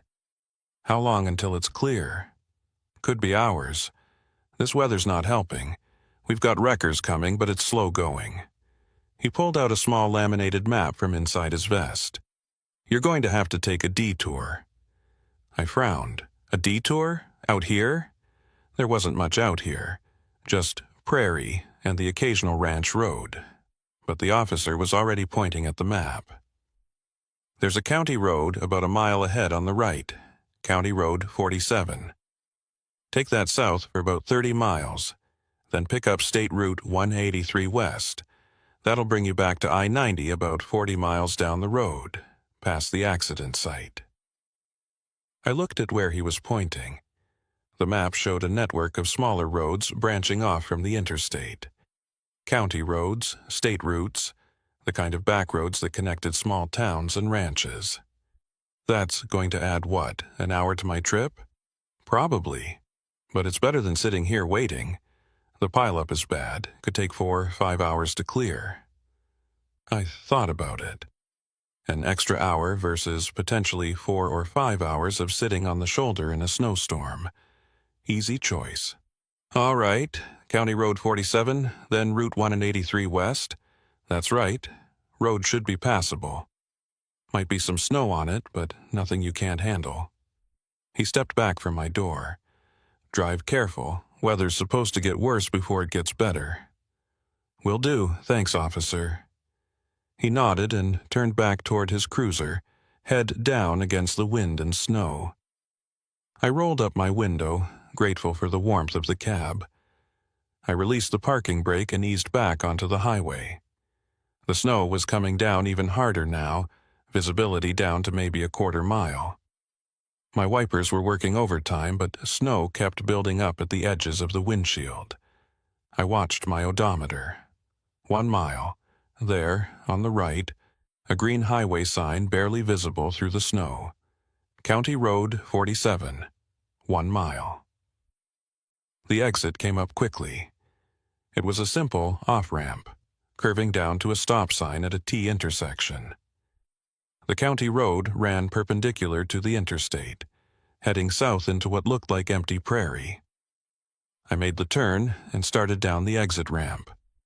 Behind me, I-90 disappeared into the snow. Ahead was the county road, 2 lanes of blacktop cutting through white emptiness. That's when I noticed the first odd thing. The road looked fresh. I mean really fresh. The blacktop was dark and clean. The yellow center line was bright and unworn. It didn't look like a rural county road that had seen years of weather and farm equipment. It looked like it had been paved yesterday, but then maybe they'd recently resurfaced it. Road maintenance happened, even out here in the middle of nowhere. I turned south onto County Road 47 and started driving into the storm. The county road was narrower than the interstate, just 2 lanes with no shoulder to speak of. Fields spread out on both sides, though I could barely see them through the snow. Every now and then I'd catch a glimpse of a fence line or a distant structure, but mostly it was just white emptiness. The snow was accumulating on the road now. Not much yet, maybe an inch, but enough that I had to slow down to 45 miles per hour. My tires crunched through it, leaving tracks behind me. In my mirrors, I could see those tracks filling in almost immediately as fresh snow fell. I checked the clock on my dashboard. 4:52 p.m. The officer said 30 miles to Route 183. At this speed, that would take me about 40 minutes. Then another, however many miles on Route 183 back to I-90. Figure another hour total, probably a bit more in this weather. I'd still make Rapid City tonight, just later than planned. No big deal. I'd delivered loads in worse conditions than this. The road ran straight for about 5 miles, then started curving gently, following the contours of the land. I passed a farmhouse set back from the road, dark windows, no lights on. Then nothing for another few miles, just fields and fence posts and falling snow. Around the 10-mile mark, I noticed something strange. I hadn't seen another vehicle since I'd left I-90. Not a single car, truck, or farm vehicle. On a main detour route, you'd expect to see other drivers who'd been diverted, but the road was completely empty. More than that, the snow on the road showed only my tracks. No other tire marks, no indication that anyone else had driven this way recently. Maybe I was the first one diverted. Maybe the accident had just happened, and the police were only now starting to redirect traffic. That made sense, except the snow had been falling for a while now. If this road was regularly used, even just by local traffic, there should be some sign of it. Tire tracks from earlier in the day before the snow got heavy. But the road looked completely untouched except for my passing. I shook off the thought. I was overthinking it. Rural roads in South Dakota could go hours without seeing a vehicle, especially in bad weather. People stayed home when storms hit. 15 miles, 20 miles. The road continued through the prairie, curving and dipping with the landscape. The snow fell steadily, reducing visibility to a couple 100 feet. My headlights cut through the white curtain, illuminating the road immediately ahead and not much else. I tried the radio, looking for weather updates. Static on most stations. I finally found one coming in weekly, sounded like a local station, playing country music. But the signal faded in and out, mixing with static. Then the music stopped and a voice came on. Male, professional sounding, like a news announcer. Emergency detour in effect on Interstate 90. All westbound traffic being diverted to County Road 47. Drivers should expect delays. Good, I thought. At least I'm on the right road. The detour was official, being announced on the radio. But then the announcer said something that made me frown. County Road 47 to State Route 183, approximately 45 miles, severe weather conditions. Extreme caution advised. 45 miles. The officer had said 30 miles to Route 183. Had I misheard him? The broadcast continued, but the static was getting worse. I lost the station entirely, the radio fading to white noise. I tried scanning for other stations but couldn't find anything clear. 25 miles. I should be getting close to Route 183 now. I watched for signs, for any indication of an upcoming intersection. The landscape had changed slightly. The fields gave way to more rugged terrain. Hills and gullies, outcroppings of rock. The road climbed and descended more dramatically, winding through this rougher country. 28 miles, 29 miles. Still no sign of Route 183. 30 miles. I slowed down, looking for the intersection. But the road just kept going, straight into the falling snow. No junction, no signs, nothing. I checked my GPS. The screen showed me somewhere off the main highways, a blue dot on what appeared to be a county road. But the map database didn't show Route 183 anywhere near my location. In fact, it didn't show any major roads nearby at all. GPS databases could be outdated, especially for rural areas. I'd learned not to rely on them completely. The official detour signs and directions from a state trooper were more reliable than any GPS. I kept driving, 31 miles, 32 miles. The road began to climb a long, gradual hill. The snow was getting deeper now, 3 or 4 inches accumulated on the pavement. My truck handled it fine. 4-wheel drive, good weight in the trailer, but I had to keep my speed down to 35. At the crest of the hill, the road leveled out, and I could see further ahead. Or I could have, if not for the snow. But even through the white curtain, I could tell the road continued straight, disappearing into the distance. No intersections, no turnoffs, nothing. 35 miles, 40 miles. I was well past where Route 183 should have been. A prickle of unease ran down my spine. Had I missed it somehow? Had I zoned out and driven past without noticing? No, impossible. I'd been watching carefully, looking for signs. You don't miss an entire highway intersection, even in a snowstorm, unless the officer had given me bad directions, or I'd misunderstood, or the radio announcement had been wrong. I decided to keep going a bit further. Maybe the distances were off. Maybe Route 183 was another 5 or 10 miles ahead. 42 miles. 43 miles. The road descended from the hill into a valley. Through the snow, I could make out the darker shapes of trees, a wooded area clustered in the bottom of the valley. The road curved down toward it. As I entered the trees, the snow thinned slightly. The branches overhead caught some of the falling snow, creating a partial canopy. I could see better here, maybe 300 feet ahead instead of 200. That's when I saw the gas station. It appeared suddenly on the right side of the road, an old-style filling station with 2 pumps under a corrugated metal awning. There was a small building behind the pumps, dark and weathered. A faded sign hung from a post, but I couldn't make out what it said through the snow. The place looked abandoned. The pumps were ancient, the kind with analog dials instead of digital displays. The building's windows were dark, covered with grime or boards, hard to tell which. But there was a car parked there, a dark sedan sitting next to one of the pumps. I slowed down, almost to a crawl, staring at that car. It was modern, maybe 5 or 6 years old. Why would someone park at an abandoned gas station in the middle of a snowstorm? As I passed, I looked in my mirrors.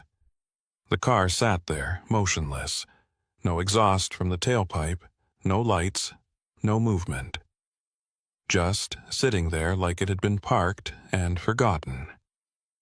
The gas station disappeared behind me as the road curved back into open country. But the image of that car stuck in my mind. Something about it felt wrong.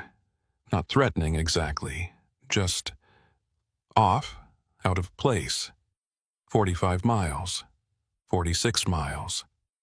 I tried my phone, no signal. That wasn't surprising out here, but it would have been nice to call my dispatcher, let someone know I was running late because of the detour. The road began to climb again. switchbacking up another hill.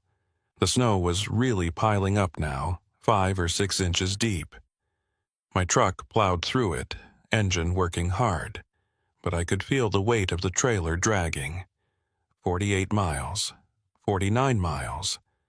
At 50 miles, I stopped the truck in the middle of the road, put it in neutral, set the brake, sat there with the engine idling, trying to think through the situation. I'd driven 50 miles on a detour that was supposed to be 30 miles. I hadn't seen Route 183. I hadn't seen any other roads at all, in fact. Just this one county road, heading south through increasingly empty prairie. The smart thing would be to turn around, head back to I-90, take my chances with the accident scene. Maybe it was clear by now. But turning around a 78,000-pound truck on a narrow, snow-covered road wasn't simple. And I'd come 50 miles. Turning back meant driving 50 miles in the other direction, then however far to get back to where I'd started. That could add 3 hours to my trip. No, I'd keep going. The detour had to connect eventually. The officer had given me specific directions. There had to be a reason. I released the brake and started driving again. 51 miles. 52 miles. The radio crackled back to life. That same voice from before, cutting through the static. All traffic on County Road 47 advised to proceed with caution. Road conditions deteriorating. Severe weather warning in effect. Then a different voice, female this time.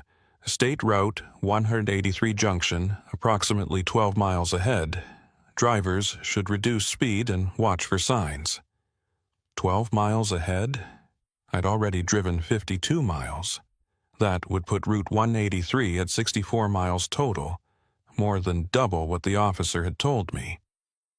But at least it confirmed the junction was ahead. I wasn't on a road to nowhere, I just had to keep going.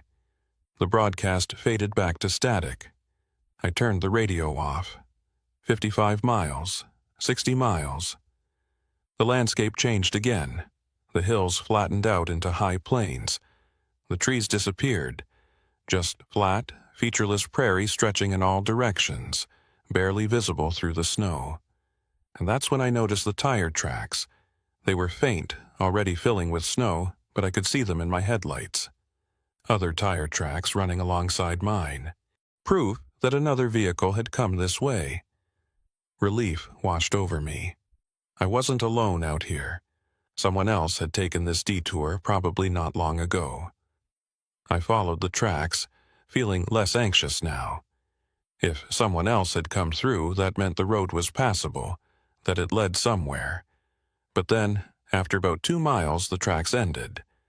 Not gradually. They just stopped, like the vehicle had simply vanished in mid-drive. I slowed down, staring at where the tracks ended. They didn't turn off the road. There was nowhere to turn. They didn't get covered by deeper snow. The accumulation was uniform. They just stopped. The last clear impression of tire treads, then nothing but smooth snow ahead. My heart started beating faster. That wasn't possible. Vehicles don't disappear. They don't leave tracks that end in the middle of a road, unless the vehicle turned around. Maybe whoever made those tracks had realized this road went nowhere and headed back. But there were no signs of a 3-point turn or a U-turn, just tracks that ran alongside the road for 2 miles and then ceased to exist. 64 miles. I watched for Route 183, but there was nothing. Just the county road, stretching endlessly ahead, 65 miles. 66 miles. The radio crackled again. More static, then that male voice. Emergency detour, County Road 47, State Route 183 junction, approximately 12 miles ahead. The same announcement as before, word for word. The exact same phrasing, the exact same inflection, like a recording playing on a loop. I turned the radio off. a chill running through me that had nothing to do with the temperature. 70 miles. 75 miles. The snow started to let up. The heavy, blinding fall lessened to moderate flurries. Visibility improved to maybe half a mile. I could see the road ahead more clearly now. It was completely straight. Absolutely, perfectly straight, running from my current position to the horizon without the slightest curve or deviation. And there was nothing else. No buildings, no fence lines, no power lines, no trees. Just the road and the prairie and the falling snow. 80 miles. I'd driven 80 miles on a 30-mile detour. I was somewhere in South Dakota, probably, but I had no idea where. My GPS had stopped updating, frozen on that same blue dot in the middle of nowhere. I should have turned around miles ago. I knew that. But I'd committed to this course, and some stubborn part of me refused to give up. The junction had to be ahead. It had to be. 85 miles. 90 miles. The sun was setting now, though I could barely tell through the overcast sky. The light just gradually faded from gray to darker gray to near black. I'd been driving for hours. My coffee was cold. My audiobook had stopped playing when I lost the phone signal. It was just me and the truck and the endless road. 95 miles. That's when I saw the police car. The police car was parked on the shoulder about a quarter-mile ahead, facing my direction. Its light bar was on, flashing blue and red through the snowy twilight. As I got closer, I could make out details. It was a South Dakota State Police cruiser, same as the ones I'd seen at the beginning of this detour. Relief flooded through me. An officer, someone who could tell me where I was, what had happened, how to get back on track. I slowed down as I approached, pulling over onto the shoulder about 30 feet in front of the cruiser. I set my parking brake and opened my door, stepping down into snow that was now almost a foot deep. The cold hit me like a physical blow. The temperature had dropped significantly. My breath came out in clouds. I pulled my coat tighter and trudged toward the police car. The engine was running. Exhaust puffing from the tailpipe. The lights flashed rhythmically. But I couldn't see anyone inside. The windows were tinted dark, and the fading light made it impossible to see through them. I approached the driver's side and knocked on the window. "Hello? Officer?" No response. The window didn't roll down. I knocked again, louder. "I need some help. I'm lost. I was told to take this detour, but..." The window rolled down. But there was no one in the driver's seat. The interior was empty. I stepped back, my heart pounding. The window had rolled down on its own. Or... no, someone had to have pressed the button, but there was no one there. I leaned closer, peering into the empty cruiser. The keys were in the ignition. The radio was on, crackling with static. The computer mounted on the dashboard was lit up, displaying something I couldn't quite read from this angle. "Hello?" I called out, looking around. "Is anyone here?" The prairie stretched empty in all directions. The wind moaned across the snow. There was no one. I should have left then. Should have walked back to my truck and driven away as fast as conditions would allow. But I couldn't. I needed answers. I needed to understand what was happening. I reached through the open window and grabbed the radio handset. Pressed the transmit button. This is a civilian on County Road 47.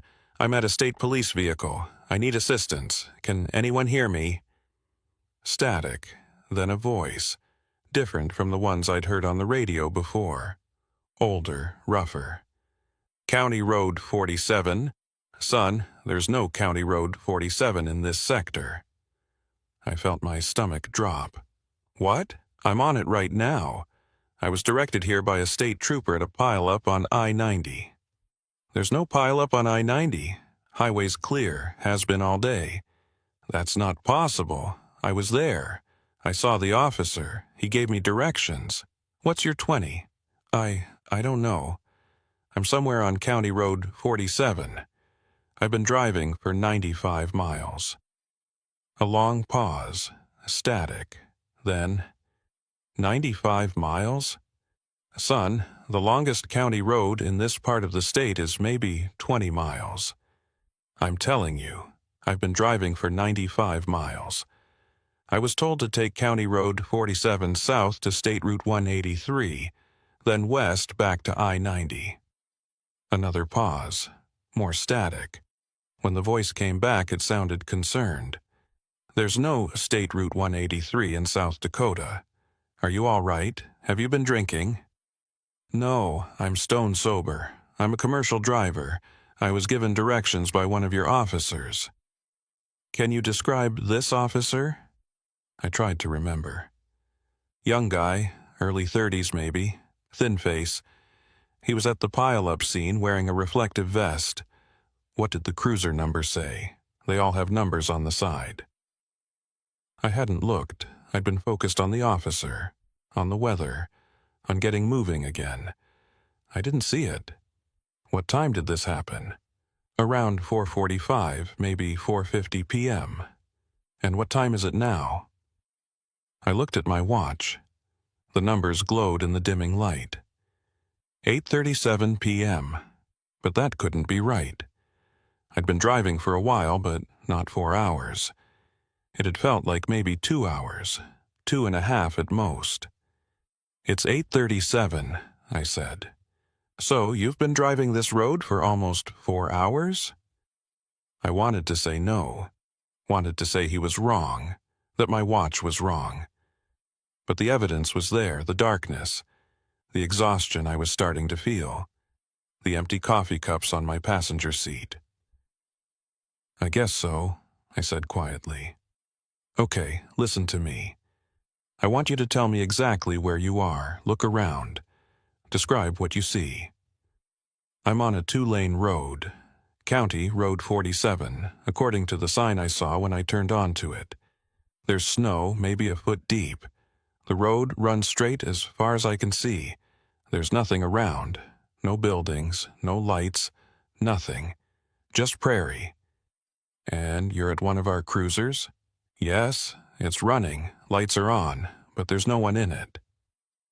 A very long pause. I could hear other voices in the background, muffled conversation. Son, I'm going to need you to check something for me. Look at the license plate on that cruiser. Tell me the number. I walked around to the back of the car. The plate was covered in snow. I brushed it off with my gloved hand. The numbers and letters came into focus. But something about them looked wrong. The format was right for South Dakota, but the numbers themselves seemed to shimmer, like they were printed on something reflective that caught the light strangely. I read them off into the radio. SHP 2471. Silence on the other end. Then, can you repeat that? SHP 2471. More muffled voices. Then the older voice came back, and now it sounded strained. That vehicle was decommissioned 12 years ago. It was in an accident, totaled. That plate number shouldn't exist. My hand was shaking as I held the radio. That's not possible. I'm looking right at it. I believe you're looking at something, but I don't think it's one of our cruisers. Not a current one. Then what is it? I don't know. But I need you to get away from it, get back in your truck, and the radio cut out. Just like that, mid-sentence. Static, then nothing. I pressed the transmit button. Hello? Are you there? Nothing. I tried again. Hello? Can anyone hear me? The radio was dead. Or the frequency was dead, or something. I hung the handset back on its clip and stepped away from the cruiser. The lights continued to flash. The engine kept running. But it felt wrong now, like a prop in a stage play rather than a real vehicle. I walked back to my truck as quickly as the snow would allow. Climbed into the cab, slammed the door, locked it, started the engine and got the heat going full blast. My hands were shaking. Not from cold, from something else. Fear, maybe, or the creeping realization that something was very, very wrong with this situation. I looked at my logbook. It was a legal requirement. I had to record my driving hours, my rest periods, my locations. I'd been filling it out mechanically all day, barely paying attention. I flipped to today's page. The last entry I'd written was at 4:52 p.m. Exited I-90 onto County Road 47 at mile marker 192. Detour due to accident. The line after that was blank. I hadn't filled anything else in. But according to my watch, it was now 8:42 p.m. I'd been driving for nearly 4 hours without logging a single mile, a single location, a single checkpoint. That wasn't like me. I was meticulous about my logs. The DOT could pull me over any time and check them.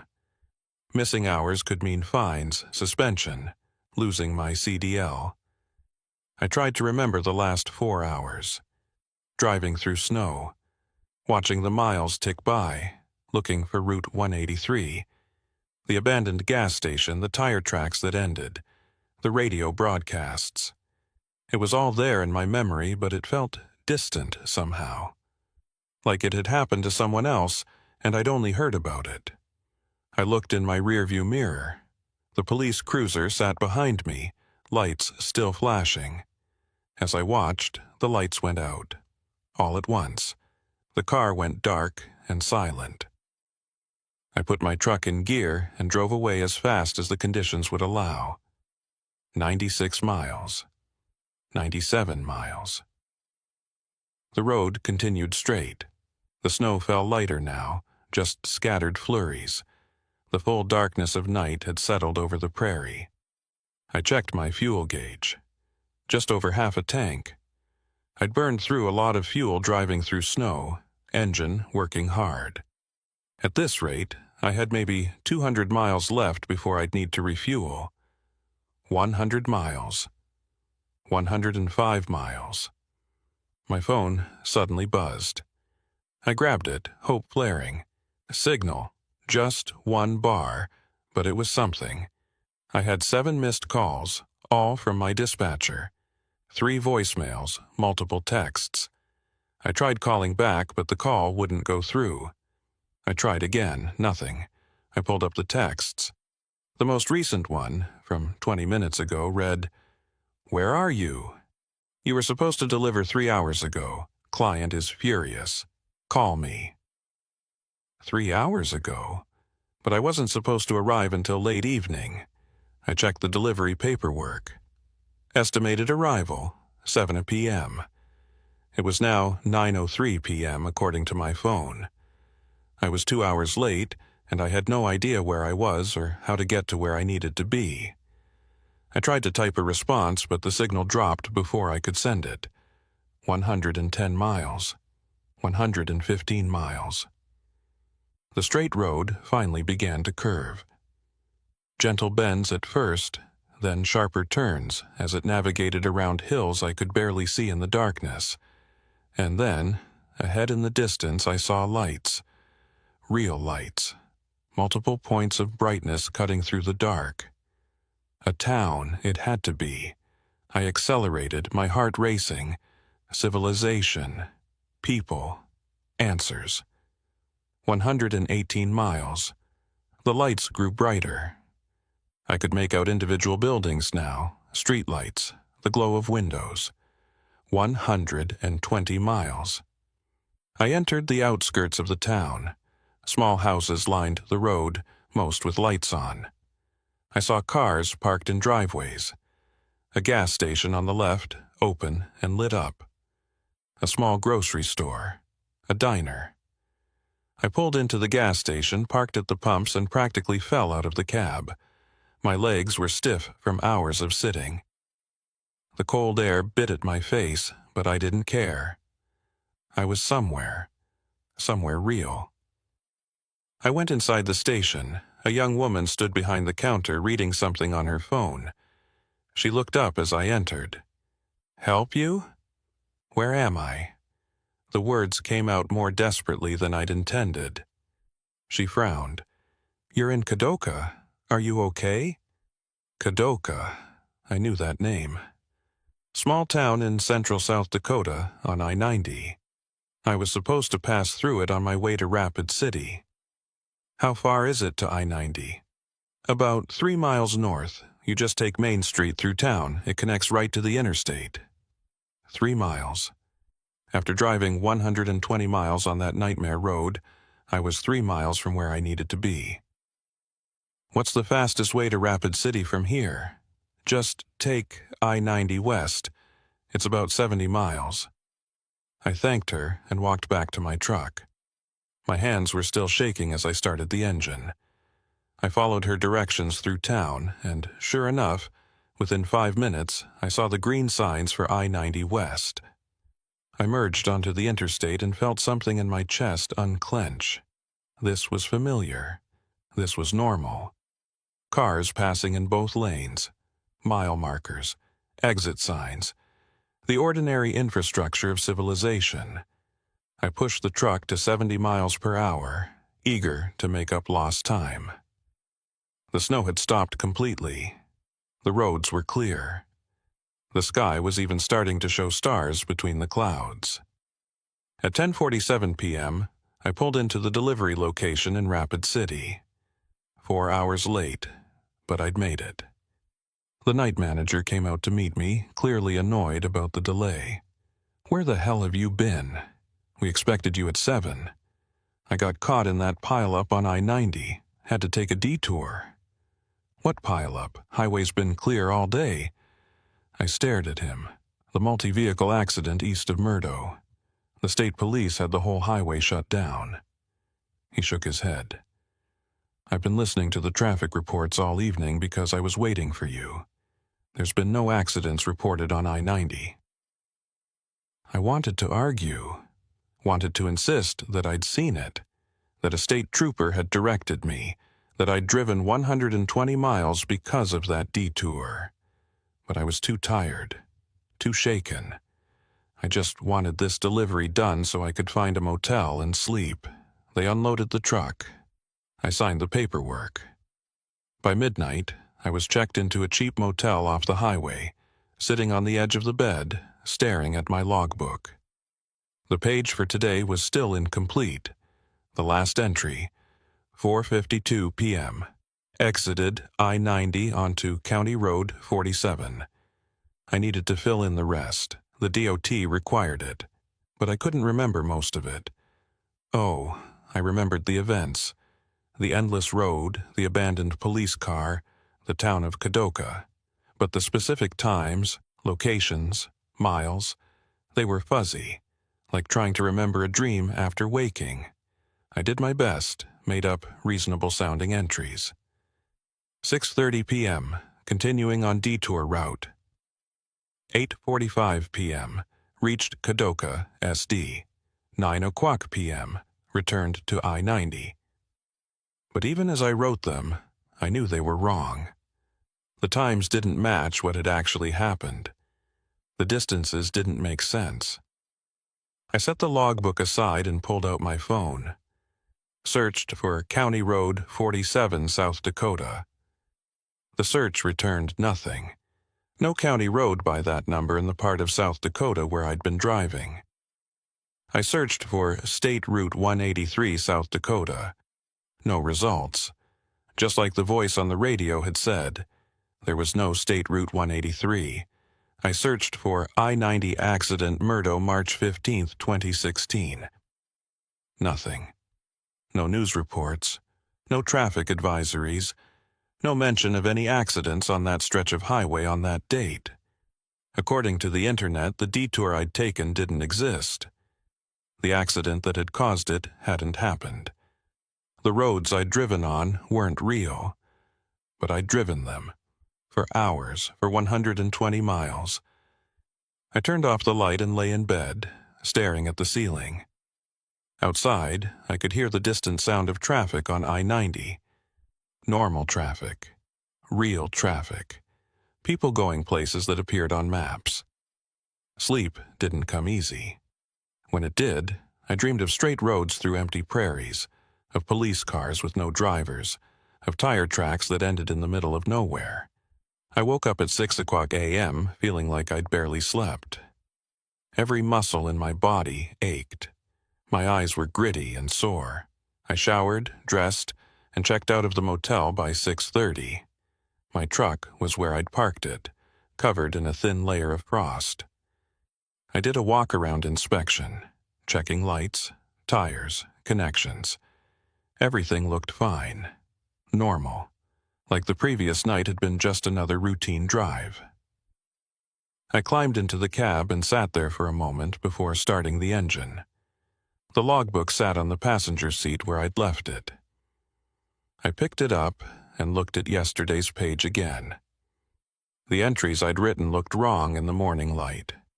The handwriting was mine, but it seemed shaky somehow, like I'd been writing while exhausted or stressed. More than that, there was something odd about the page itself. In the margin, next to the 4:52 p.m. entry, there was a small mark. I leaned closer, holding the page up to the light coming through the windshield. It wasn't a mark, it was writing. Tiny, barely visible writing in pencil, so light I'd missed it in the motel room. It said, "Don't go back." I felt ice in my veins. I hadn't written that, I was sure of it. So, who had?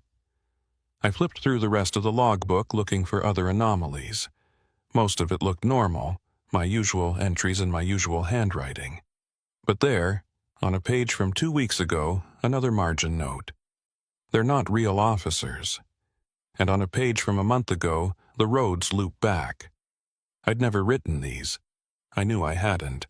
But they were in my logbook, in what looked like my handwriting, just much smaller and lighter. My phone rang, making me jump. It was my dispatcher, Carol. "David, finally. Where have you been? I've been trying to reach you since yesterday afternoon." "I made the delivery. Everything's fine." "Everything is not fine. You were 4 hours late. The client is threatening to drop us. What the hell happened?" I wanted to tell her the truth. Wanted to describe the detour, the impossible road, the police cruiser with no driver. But I knew how it would sound. Crazy. Like I was having a breakdown. There was a snowstorm. I had to take a detour. Lost cell signal for a while. "A detour?" I checked the traffic reports. There were no road closures on your route. "There was an accident. Police diverted me onto a county road. It took a lot longer than expected." A pause. I could hear her typing. "I'm not showing any reported accidents on I-90 yesterday, not in South Dakota anyway." It was there. I saw it. "David, are you okay? You sound off." "I'm fine, just tired. The detour was stressful." Another pause. "Okay. Well, you've got another load to pick up. Can you handle it?" I looked at the dashboard, at the road ahead, visible through the windshield. Could I handle it? Could I get back on the road after what had happened? I didn't have a choice. This was my job. This was my life. "Yeah, I can handle it." "Good. I'm sending you the details now. Pick up in Sturgis, delivery in Billings. Should be straightforward." "Got it." "And David, next time there's a problem, call me. Don't just disappear for 4 hours." "I'll try." She hung up. I sat there holding the phone, staring at the screen. 4 hours. That's what everyone kept saying. 4 hours missing from yesterday. But I remembered those hours. Driving through snow, watching the miles accumulate, stopping at the police cruiser. The hours weren't missing from my memory. They were missing from reality. I started the engine and pulled out of the motel parking lot. The directions to Sturgis were simple. Just stay on I-90 heading west. Easy. As I drove, I kept watching for exits, for county roads, for any sign that looked like it might lead to that detour again. I passed the exit where I thought I'd turned off yesterday.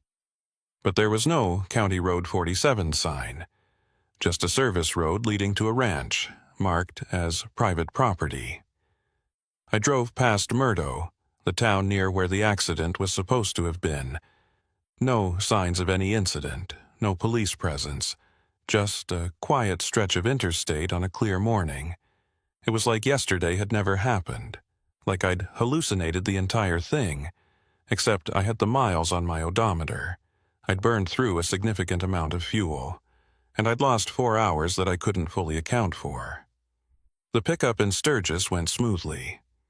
I loaded the freight, motorcycle parts, headed for a manufacturer in Billings, and got back on the road by noon. I-90 west through South Dakota into Wyoming. The landscape rolled by, familiar and ordinary. I passed other trucks, cars, RVs, normal traffic on a normal highway, but I couldn't shake the feeling that something was wrong. The road felt different somehow, like it was just slightly off from what it should be. The mile markers seemed to pass at irregular intervals. The exits didn't quite match what my GPS showed. I told myself I was being paranoid, that yesterday had spooked me and I was seeing problems where none existed. But then, just past Gillette, Wyoming, I saw it. A police car on the shoulder, lights flashing. An officer standing by the road, waving cars past an accident scene. My heart started pounding. Not again, please, not again. As I got closer, I could see it was a real accident. 2 cars, fender bender, minor damage. The officer was just directing traffic around them, nothing suspicious, nothing strange. I drove past, watching in my mirrors as the scene receded. The officer waved at another car, everything normal. But my hands were shaking on the wheel because, for a moment, as I'd driven past, I'd seen something in the police car, or thought I'd seen something. The car was empty, no officer inside. Just an empty cruiser with the lights on. But that was impossible. The officer had been standing right there. He must have gotten out of the car, unless he'd never been in it. Unless, I pushed the thought away. I was being ridiculous, paranoid. The events of yesterday were making me see things that weren't there. I delivered the load to Billings that evening without incident. Found another cheap motel. Ordered pizza and ate it while watching mindless TV, trying not to think about detours or missing hours or impossible roads. That night I had the dream again. The straight road through the prairie, the falling snow, the police cruiser appearing out of nowhere. But this time, when the window rolled down, I saw myself sitting in the driver's seat, older, gray-haired, wearing a state trooper's uniform. Dreamy smiled and said, "Take the next exit. It's just a short detour." I woke up in a cold sweat. Over the next few weeks, I tried to forget about it. Tried to treat it like a weird experience that had no explanation and didn't matter. I took other loads, drove other routes, stayed away from that part of South Dakota. But I couldn't stop checking my logbook, and I kept finding more notes. Small, penciled entries in the margins. Always in my handwriting, but I never remembered writing them. The accidents are false. They reroute you to feed. Time doesn't pass the same there. I've been driving this route for years. That last one scared me the most, because I'd only been on that detour for 1 day. One impossible day. I hadn't been driving it for years. But what if part of me had? What if some version of me had taken that detour and never left? Was still driving it, loop after loop, while another version of me continued on with normal life? I started asking other drivers if they'd ever experienced anything similar. Strange detours. Roads that didn't exist. Police giving directions to nowhere. Most looked at me like I was crazy. A few just shook their heads and changed the subject. But one old-timer, a guy named Frank who'd been driving for 40 years, gave me a long look when I asked. "You took one of the ghost detours," he said. Ghost detours. That's what some guys call them, roads that appear when you need them, or when they need you. You drive for hours, feels like days sometimes, then you're back on the main highway like nothing happened. Has it happened to you? He nodded slowly. Twice. Once in Nevada, once in Montana. Both times, police directed me off the main road. Both times, I drove for hours on roads that shouldn't exist. Both times, I lost hours I couldn't account for. What are they? Frank shrugged. Hell if I know. Some guys think it's aliens, some think it's government testing, some think it's something weirder. What do you think? He looked out at the parking lot, at the trucks lined up under the harsh lights. I think there are roads in this country that aren't on any map, roads that exist between places, and sometimes, for reasons nobody understands, we get sent on to them. Why? Maybe because we're drivers. Maybe because we spend so much time on the road that we're more susceptible or something. Or maybe it's random, wrong place, wrong time. He looked back at me. The important thing is, if it happens again, don't try to figure it out. Don't try to go back and find the road. Just drive through and get out. That's how you survive it. Survive? Some guys don't come back. Oh, they show up eventually. Make their deliveries. Go home. But they're different, distant. Like part of them is still on that other road. He tapped his temple. Up here, they never really left. I thought about my logbook. Those notes I didn't remember writing. I've been driving this route for years. Was part of me still there? Still on County Road 47, watching the miles accumulate, looking for Route 183 that would never appear. That was 6 years ago. I still drive truck. Still make runs through South Dakota occasionally, though I avoid that stretch of I-90 when I can.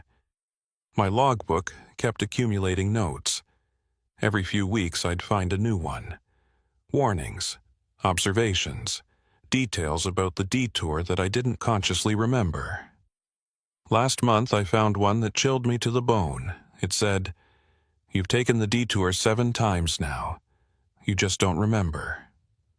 7 times? But I only remembered once, that day in March 2016. Unless Frank was right, unless part of me never left. Was still taking that detour over and over, while my conscious mind continued on with regular life. I started keeping a separate notebook. Every time I drive through that part of South Dakota, I write down the date, time, and exact route.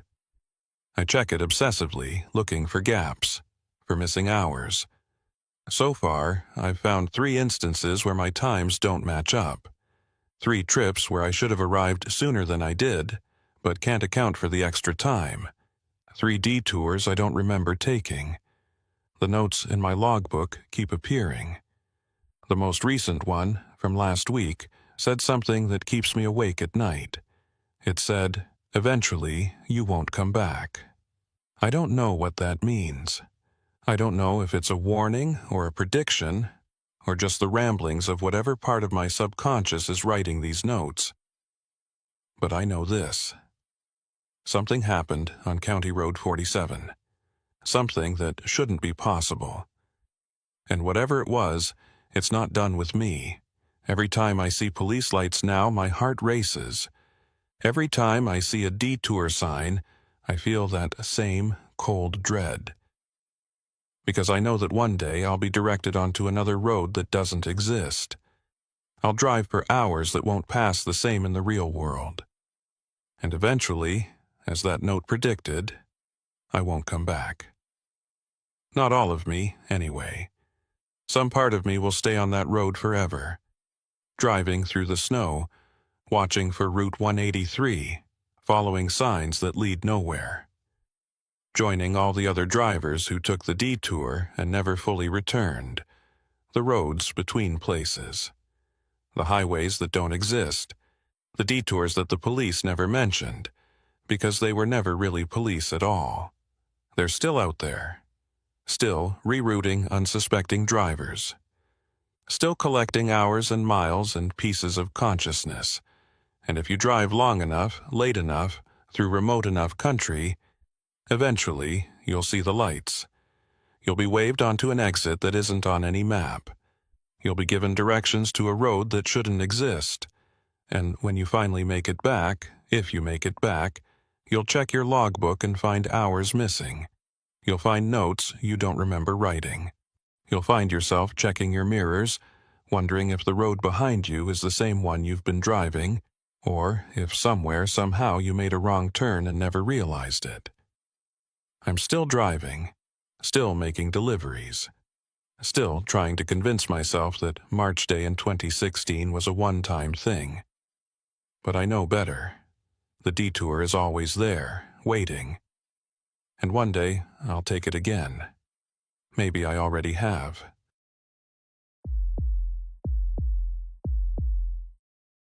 My name is Robert Hayes, but everyone calls me Rob. I'm 53 years old, and I've been driving commercial trucks for 28 years. Started when I was 25, right after my stint in the Coast Guard ended. Thought I'd do it for a year or two, save some money, figure out what I really wanted to do with my life. 28 years later, I'm still behind the wheel. This story takes place in January 2014. I remember the exact date because it was my daughter's birthday, January 19th. She was turning 22, had just graduated college, and I'd promised her I'd be home for the weekend to celebrate. It was important. I'd missed too many birthdays over the years, too many holidays, too many of those small moments that you don't realize matter until they're gone. I was hauling refrigerated goods from Omaha, Nebraska to Bozeman, Montana. Frozen food products mostly. Vegetables, prepared meals, ice cream. The load wasn't particularly valuable, but it was time-sensitive. Refrigerated freight always is. If the reefer unit fails, or you get delayed too long, the whole load can spoil. I'd seen it happen to other drivers. Thousands of dollars in product ruined, and it's your ass on the line. The dispatcher, a guy named Tom, who I'd worked with for probably 15 years at that point, had warned me about the weather when I picked up the load. There's a system moving in from the northwest, he'd said. Alberta Clipper. Fast moving, but it's going to dump snow all across Montana and Wyoming. You sure you want to take this run? I'd checked the forecast myself. The storm was supposed to hit Montana late Friday night, early Saturday morning.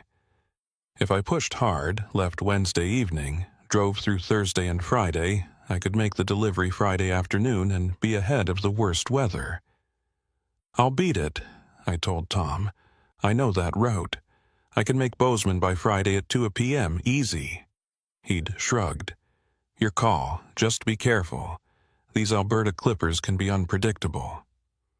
I loaded up Wednesday evening, did my inspection, and pulled out of the Omaha distribution center around 6:00 p.m. The reefer unit was running smooth, temperature holding steady at -10 degrees Fahrenheit. Everything looked good. The route was straightforward. I-80 west through Nebraska and into Wyoming, then I-90 north through Wyoming and into Montana, then I-90 west straight into Bozeman. Total distance about 900 miles.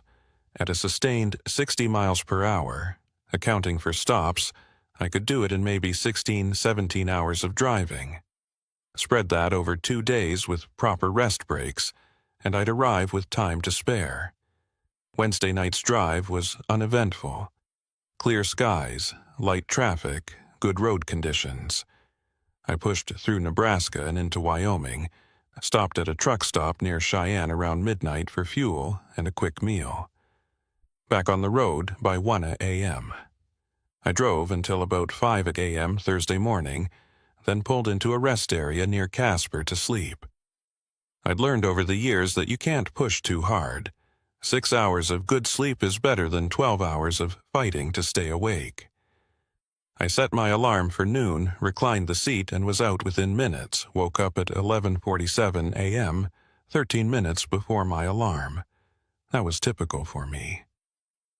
After decades of irregular sleep schedules, my body had developed its own internal clock.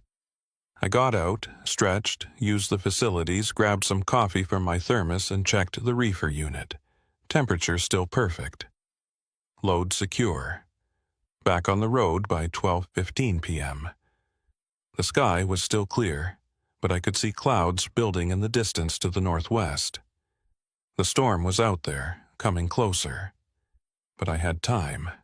Thursday afternoon passed quickly. I made good progress through Wyoming, the landscape getting progressively more rugged as I moved north.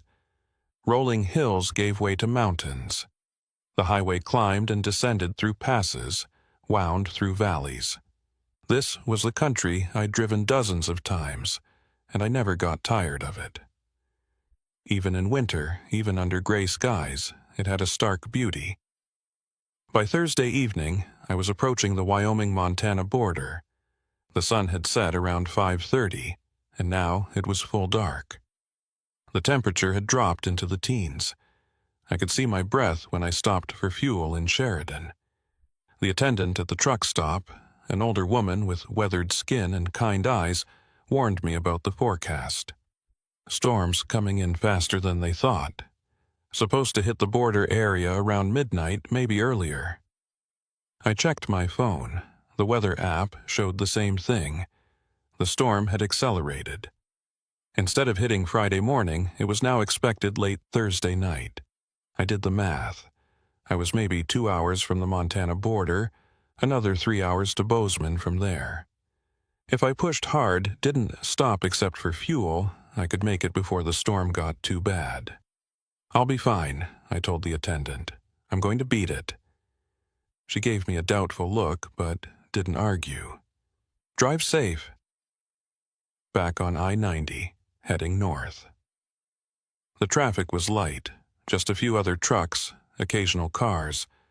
Smart people were probably already home, preparing for the storm. But I wasn't worried. I'd driven through countless snowstorms over the years. You just slow down, stay focused, give yourself extra space. The clouds moved in fast. Within an hour, the stars had disappeared, swallowed by an overcast sky that seemed to press down on the highway. The wind picked up, buffeting the trailer. I could feel it pushing against the truck, requiring constant small corrections to the steering. Around 10:30 p.m., I crossed into Montana. There was a welcome center right at the border, lit up and open, but I didn't stop. I wanted to keep moving, put as many miles behind me as possible before the snow started. The first flakes appeared around 11 o'clock p.m.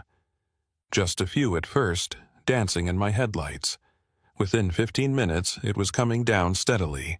Not heavy yet, but persistent. The temperature had dropped to 9 degrees. I turned on my CB radio, scanning through channels to hear what other drivers were saying about conditions ahead. Most of the chatter was routine. Someone looking for a good place to park for the night. Another driver asking about restaurant recommendations and billings. Then I heard something that made me pay attention. A trucker with a deep, gravelly voice. "Any you guys on I-90 North, be advised there's accidents building up around Hardin.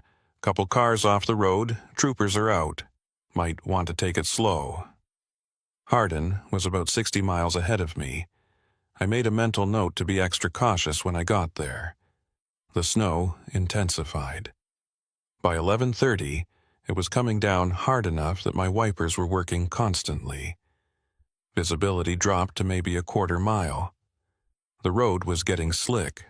I could feel the slight loss of traction when I accelerated or braked. I slowed to 50 miles per hour, then to 45. The white lines became harder to see. The snow was starting to accumulate on the pavement, a thin layer that would only get thicker. Around midnight, I saw the first accident. A car in the median, nose down in a ditch.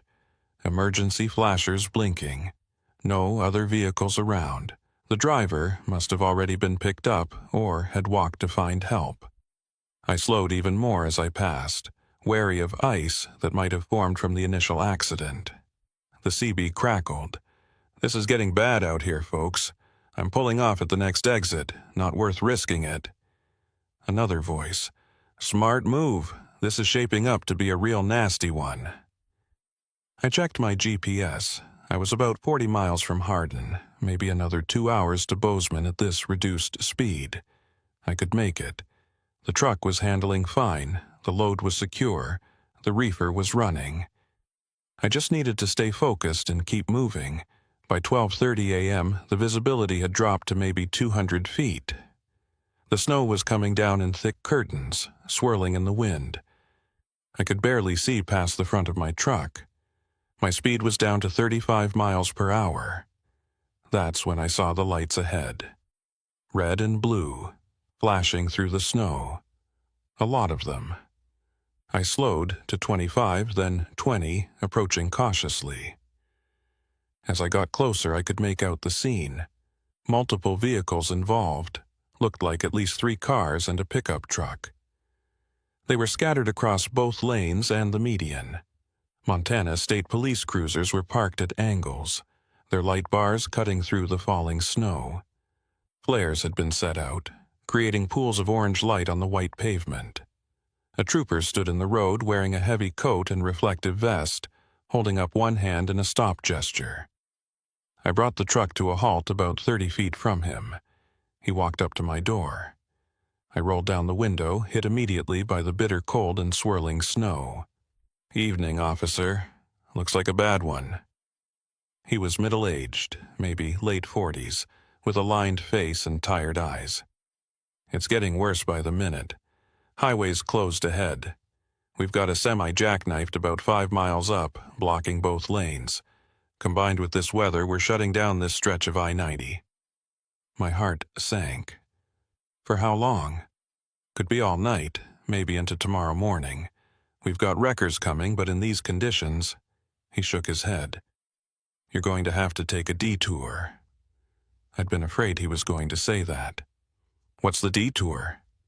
He pulled out a flashlight and a laminated map, holding it up so I could see. Snow immediately started accumulating on the plastic surface.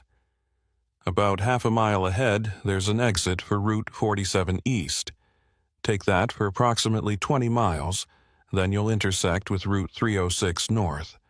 Follow that for another 30 miles or so, and it'll bring you back to I-90 west of Billings. I studied the map, trying to memorize the route. Route 47 to Route 306, then back to I-90. That's adding what, 50 miles? About that. But the roads are county maintained, should be passable, definitely better than sitting here all night. I nodded slowly. I didn't love the idea of getting off the interstate in a snowstorm, but he was right. Sitting here wouldn't get me any closer to Bozeman. "Any other drivers taking this detour?" "You're the first one I've directed. Most folks are turning around, heading back to Billings to wait it out. But if you need to keep moving, this is your option." I thought about my daughter's birthday, about the promise I'd made, about the frozen load in my trailer that needed to be delivered. "All right, Route 47 to Route 306, then back to I-90. That's right, drive careful. This storm's not letting up anytime soon." "Will do. Thanks, officer." He stepped back, waving me forward. I eased the truck past the accident scene, careful to avoid the debris scattered across the road. In my mirrors, I watched the trooper move to stop the next vehicle coming up behind me, a sedan with out-of-state plates. Half a mile ahead, just like he'd said, I saw the exit sign for Route 47. The sign was partially covered in snow, but I could make out the number. I put on my turn signal and guided the truck down the exit ramp. At the bottom was a stop sign at a T intersection. Route 47 ran east-west.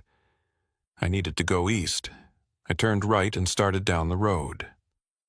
The pavement was rougher than the interstate, more potholes and cracks. Snow was accumulating faster here, already 3 or 4 inches on the road. My truck plowed through it, but I had to keep my speed down to 30 miles per hour. The road cut through open country. No buildings, no lights, just darkness and falling snow. My headlights illuminated maybe 50 feet of road ahead, and that was it. Everything beyond was white void. I settled in for the detour.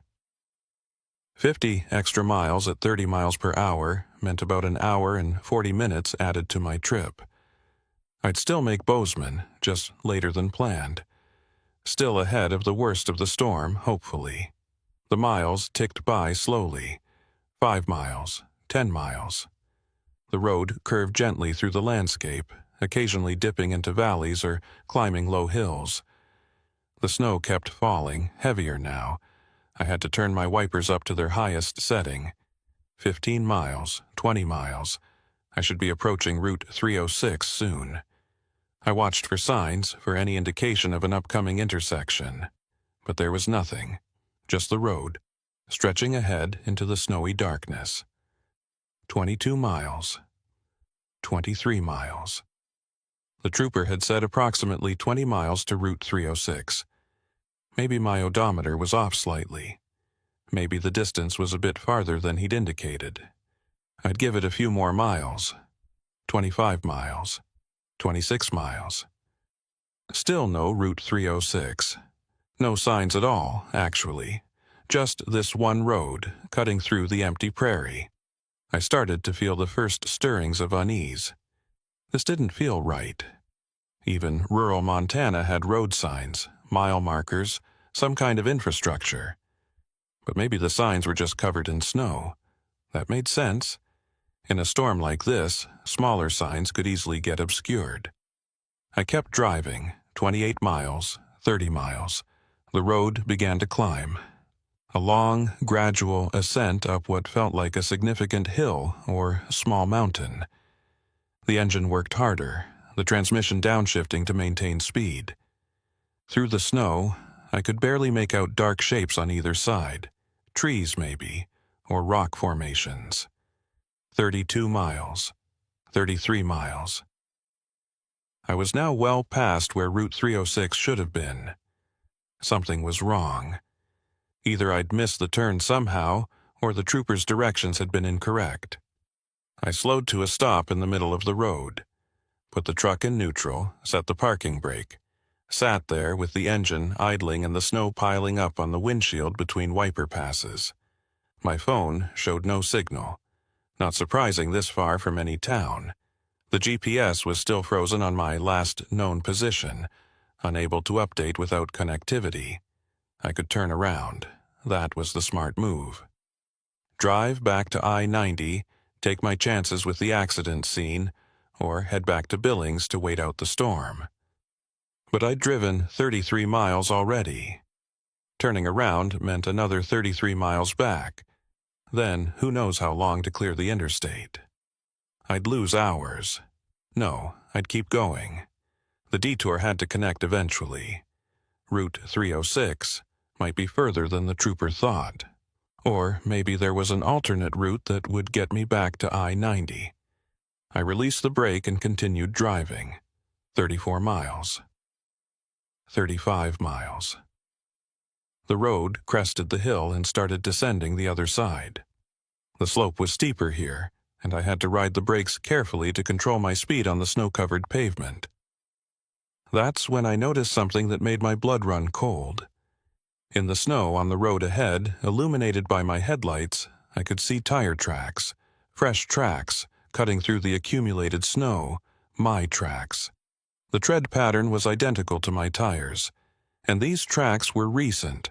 The falling snow hadn't filled them in yet, but that was impossible. I'd been driving in a straight line, following the road.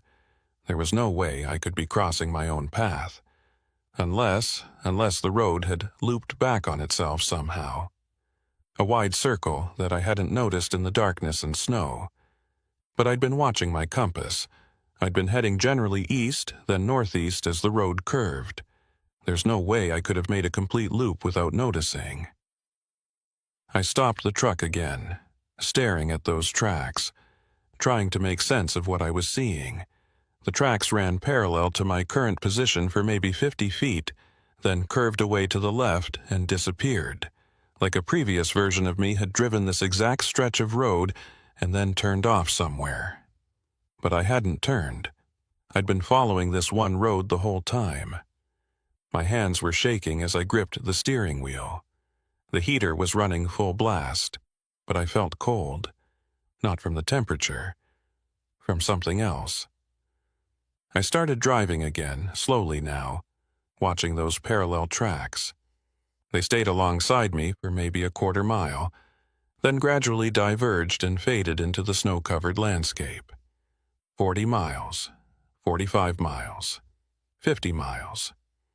I'd now driven twice the distance the trooper had indicated, and I was nowhere, just on this one road, cutting through an endless white emptiness, with no signs, no landmarks, no indication of where I was or where this road was going. The storm showed no signs of letting up. If anything, it was getting worse. The wind had picked up, creating near whiteout conditions at times. I had to slow to 25 miles per hour, then to 20, 55 miles, 60 miles. The road entered a forested area. Trees crowded close on both sides, their branches heavy with snow. My headlights caught them swaying in the wind, creating dancing shadows that played tricks on my eyes. That's when I saw the rest area. It appeared suddenly on the right. A small paved lot with a picnic shelter and what looked like bathroom facilities. A single light pole provided dim illumination, though the bulb flickered irregularly, casting uncertain light across the snow-covered lot. I slowed to a crawl, looking at the rest area. It was completely deserted. No other vehicles, no signs of recent use. The snow in the parking lot was smooth and undisturbed, at least 6 inches deep. Something about it bothered me. Rest areas usually had signs announcing them, listing available facilities, maybe the name of the area, but this one had appeared with no warning, no signage at all. I almost stopped. Part of me desperately wanted to stop, to get out and stretch, to check the map, to use the bathroom. But another part, some instinct I'd learned to trust over nearly 3 decades of driving, told me to keep moving. I drove past the rest area slowly. In my mirrors, I watched the flickering light recede into the distance, swallowed by the falling snow. And then, maybe half a mile past the rest area, I saw it again. The exact same rest area. Same layout, same picnic shelter, same bathroom building, same flickering light pole. I hit the brakes harder than I intended. The truck skidded slightly on the snow before coming to a stop. I sat there, staring at what should have been impossible. This wasn't similar to the previous rest area. It was identical. Same architecture, same placement, same everything. Like I'd driven in a circle and come back to the same spot. Except I hadn't circled. The road had been straight. I'd been watching my compass. I'd been heading northeast the whole time. So how was I seeing the same rest area twice? I checked my odometer. 63 miles since I'd left I-90. That was over 20 miles more than the detour was supposed to be. My hands were shaking worse now. I could feel my heart pounding in my chest. This wasn't right. None of this was right. I looked at the rest area in my headlights. The snow fell through the beam, creating that same hypnotic curtain effect. The light pole flickered. The picnic shelter stood dark and empty. I should stop. I should get out, look at a map, try to figure out where I was. Call for help if I could get a signal. But I couldn't make myself do it. Some primal part of my brain was screaming not to stop at that rest area, to keep driving, to keep moving forward no matter what. I pressed the accelerator and drove on, leaving the rest area behind. The road continued through the forest, trees on both sides, branches creating a tunnel effect. Snow falling steadily. My wipers working overtime. 70 miles. 75 miles. I was exhausted now. I'd been driving for hours, most of it in terrible conditions with mounting stress and confusion. My eyes felt gritty. My shoulders ached from the tension of gripping the wheel, but I couldn't stop. Not yet. Not until I found Route 306, or I-90 or something. Anything that made sense. 80 miles. The forest began to thin. The road emerged into open country again. The snow seemed to fall even harder here, with no trees to break the wind. Visibility dropped to almost nothing. I was driving blind, essentially, following the faint outline of the road, trying to stay between the ditches, hoping nothing appeared in front of me. That's when the reefer unit alarm went off. The shrill beeping of the refrigeration alarm cut through the cab like a knife. I glanced at the temperature display on my dashboard. It read -3 degrees Fahrenheit. The reefer was supposed to maintain -10. 7 degrees might not sound like much, but in refrigerated transport, it's everything. Most frozen food needs to stay at 0 or below. If the temperature rises too much, the product starts to thaw. Once that happens, you can't refreeze it and sell it.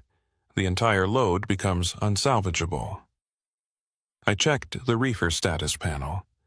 The unit was running. I could hear it, feel the vibration through the cab, but it wasn't maintaining temperature. Something was wrong. I couldn't stop to investigate. Not here, not in the middle of this storm on this impossible road. I had to keep moving, find civilization, find help. I turned off the alarm but kept watching the temperature display. -2 degrees now. Still dropping. The road continued through the open prairie. Snow accumulated on the pavement faster than my tires could clear it. I was down to 15 miles per hour, the truck crawling through what must have been 8 or 9 inches of powder. 85 miles, 90 miles, the temperature in the trailer dropped to 0. Then 1 degree above, then 2 degrees. I felt sick. This load represented probably $40,000 in product. If it thawed, my company would take the loss, but I'd be the one explaining what happened. Why I'd kept driving in a blizzard instead of finding shelter. Why I'd taken a detour that added God knows how many miles to the trip. Assuming I ever made it off this road to file a report. 95 miles. 100 miles. I'd now driven 100 miles on a detour that was supposed to be 50. The storm showed no signs of abating. The reefer temperature had climbed to 5 degrees above 0, and I had no idea where I was or where this road was going. The CB radio crackled suddenly, startling me. Just static at first, that familiar white noise, then, cutting through the interference, a voice, "Anyone on Route 47 can hear me." I grabbed the handset immediately. "This is a commercial vehicle on Route 47. I can hear you. Who is this?" Static, then, "Been driving. Hours. Can't find the junction." The voice was male, young-sounding, with an edge of panic. The signal was weak and kept breaking up. "I can barely hear you," I said into the handset. "You're breaking up. Can you repeat?" "Route 47. Supposed to connect to 306. It's not there. Just keeps going." My chest tightened. Someone else was on this road. Someone else had taken the same detour and couldn't find the junction. "How long have you been driving?" I asked. "Don't know. Lost track. Hours. Maybe." The signal was getting worse. More static than voice. "What kind of vehicle are you in? Where are you exactly?"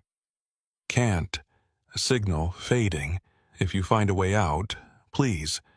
Then nothing. Just static. I tried calling back, pressing the transmit button and asking if anyone could hear me, but there was no response, just the endless white noise of an empty channel. I hung up the handset, my hand trembling. Another driver was out here somewhere, as lost as I was, maybe ahead of me, maybe behind me. No way to know. The road began to climb again, another long, gradual ascent. The truck labored through the deepening snow. I checked my fuel gauge. Just under half a tank. I'd burned through fuel much faster than normal because of the constant low-gear grinding through snow. At this rate, I had maybe 200 miles of range left. Less if conditions got worse. 105 miles. 110 miles. The temperature in the trailer was now 8 degrees above zero, well into the danger zone for most frozen products. I'd already lost the load. The question now was whether I'd be around to explain what happened. The road leveled out at the top of the climb. Through the snow, I could just barely make out that I was on some kind of plateau or mesa. The land stretched flat in all directions, though visibility was so poor I couldn't see more than a few dozen feet. 115 miles. That's when I saw the gas station. It materialized out of the snow like a mirage. An old-style service station with a single island and 2 pumps. There was a small building behind the pumps, dark except for one window that glowed with dim orange light. I slowed to a crawl, staring at it. This was the first sign of civilization I'd seen since leaving I-90. The first indication that human beings existed anywhere on this road. But something about it felt wrong. The architecture was outdated. This looked like a gas station from the 1950s or 60s, all angular lines and weathered metal. The pumps were ancient, with manual dials instead of digital displays. Still, it was something. Somewhere. A place with light and possibly warmth, and maybe someone who could tell me where the hell I was. I pulled into the lot, my tires crunching through undisturbed snow. The entire area was deserted. No other vehicles, no footprints, nothing. Snow had piled up around the pumps and against the building's walls. I parked near the building and sat there for a moment, engine idling, trying to decide what to do. The orange light in the window flickered slightly, like it came from a fire or oil lamp rather than electricity. I grabbed my flashlight, zipped up my coat, and opened the door. The cold hit me immediately. It must have been close to 0 degrees outside, and that wasn't accounting for wind chill. Snow swirled around me as I climbed down from the cab. The wind howled across the plateau, driving the snow almost horizontal at times. I could barely see the building through the white curtain, even though it was only 30 feet away. I trudged through the snow toward the orange glow in the window. As I got closer, I could make out more details. The building was small, maybe 20 feet by 20 feet. The siding was weathered wood, gray and cracked. A faded sign hung over what looked like a door, but I couldn't make out what it said through the accumulated snow. I reached the window and cupped my hands to look inside. The orange light came from an old oil heater in the corner, the kind that burned kerosene and gave off that distinctive smell. By its light, I could see the interior was furnished like an old-fashioned gas station office. A wooden counter, a cash register that was probably from the 1960s, a couple of chairs, shelves with dusty cans and bottles. But no people. The room was empty. I moved to the door and tried the handle. Locked. I knocked loudly, the sound barely audible over the wind. "Hello? Anyone here? I need help." No response. I knocked again, harder.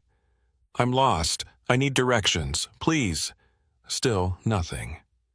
The orange light continued to flicker. The heater presumably kept burning. But there was no one there. I walked around the building, fighting through drifts that came up to my knees. The back had a door as well, also locked. There were 2 windows, both dark. No other vehicles, no generator, no power lines. This place was completely isolated. I made my way back to my truck, snow already filling in my footprints. The whole excursion had taken maybe 10 minutes, but I was chilled to the bone, my face numb from the wind. Back in the cab, I cranked the heat and sat there shivering, trying to make sense of what I'd just seen. An abandoned gas station, or at least an unoccupied one, with a heater burning but no one tending it. In the middle of a snowstorm, in the middle of nowhere, on a road that seemed to go on forever. The reefer temp had climbed to 10 degrees above zero. I'd definitely lost the load now. $40,000 worth of product that would have to be disposed of. I'd probably lose my job over this. After 28 years, I'd finally fucked up badly enough to get fired, if I made it out to face the consequences. I put the truck in gear and pulled back onto the road. The gas station disappeared behind me almost immediately, swallowed by the snow and darkness. 120 miles. 125 miles. I was running on fumes now, metaphorically speaking. Exhausted, scared, disoriented. My eyes kept trying to close. I had to physically shake my head every few minutes to stay alert. The road descended from the plateau, winding down through switchbacks that were treacherous in the snow. I had to use the lowest gear, riding the brakes constantly, the truck barely creeping forward. 130 miles. At the bottom of the descent, the road entered another forested area, but these trees were different from the ones earlier. They were dead. Bare branches reached toward the sky like skeletal fingers. No leaves, no needles, nothing. Just dead trees standing in silent ranks on both sides of the road. It was deeply unsettling. A forest fire could kill trees like this, but I didn't see any signs of burning. Disease could do it too, but the trees all looked the same age, the same state of decay, like they'd all died at the exact same moment. 135 miles. The CB crackled again, that same voice from before, clearer this time. "Please!" And someone I've been driving for don't know how long. I grabbed the handset. "I can hear you. This is the truck driver from before. Where are you?" "I don't know. Been following this road, past a gas station, old one." My heart skipped. "I saw that too, about 20 miles back for me. Are you ahead of me or behind me?" "Don't know. Time doesn't make sense. My clock says." The signal dissolved into static. I tried calling back, but got no response. 140 miles. 145 miles. The dead forest went on and on. Miles of lifeless trees, their branches heavy with snow, creating an eerie corridor that seemed to press in from both sides. That's when I noticed something that made my already racing heart beat even faster. Ahead in my headlights, I could see something blocking the road. A tree had fallen, lying across both lanes. I slowed to a stop about 20 feet from it. The tree was massive, at least 3 feet in diameter. There was no way I was moving it. Not by myself, not in these conditions. I sat there staring at it, feeling desperation creep up my spine. This road had been my only option. Now it was blocked, unless... I looked to the right. There was a gap in the trees, what might have been a side road or wide shoulder. If I could carefully navigate around the fallen tree using that space, I could get back on the road on the other side. It was risky. The ground off the pavement might be soft. I could get stuck, but I didn't have a choice. I couldn't go back. I'd driven 145 miles, and I couldn't stop here and wait for help that might never come. I eased the truck to the right, off the pavement and onto the shoulder. The surface was rough, covered in deep snow. I could feel the tires searching for traction. I went slowly, carefully, keeping the engine in low gear. The truck tilted slightly as the ground sloped. My heart pounded. If I rolled here, that would be the end. No one would find me. I'd freeze to death in the cab before morning. But the truck held. I steered around the fallen tree, giving it a wide berth. My trailer swung around, missing the tree by maybe 2 feet. Then I was past it, easing back onto the pavement on the other side. I let out a breath I didn't know I'd been holding. 146 miles. 147 miles. The dead forest finally gave way to open country again. The snow seemed to fall even harder here, if that was possible. I could barely see the road at all now, just following the faint impression of where the pavement might be.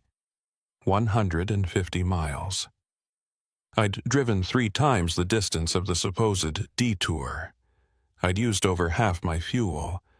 The temperature in my trailer was now 15 degrees above zero. The product had been thawing for over an hour, and I was no closer to finding Route 306 or I-90 or anything resembling civilization. My phone suddenly vibrated. I grabbed it, shocked to see a signal. Just 1 bar, but it was there. Multiple missed calls from Tom, my dispatcher, a string of increasingly worried text messages. The most recent one, from 30 minutes ago. "Where are you? You should have been in Bozeman hours ago. Call me." I tried to call him back, but the call wouldn't connect. I tried 911, same thing. The call would start to connect, then drop. I typed out a text. "Lost on Detour, Route 47. Can't find way back to I-90. Need help." I hit send. The message sat there with a sending indicator that spun and spun but never confirmed. Then the signal dropped. Back to no service. 155 miles. 160 miles. I checked my fuel gauge again. Just under a quarter tank. At this rate, I'd run out somewhere around 200 miles, maybe 220 if I was lucky. And then what? Sit in the cab and hope someone found me? How long could I survive in these temperatures with just the residual heat from the engine after it died? Not long. Hours maybe. Definitely not until morning. The road began another long, gradual climb. My truck strained against the grade and the snow. The engine temperature rose slightly. Not into the danger zone, but higher than I like to see. 165 miles. That's when I saw the rest area again. The same one from before.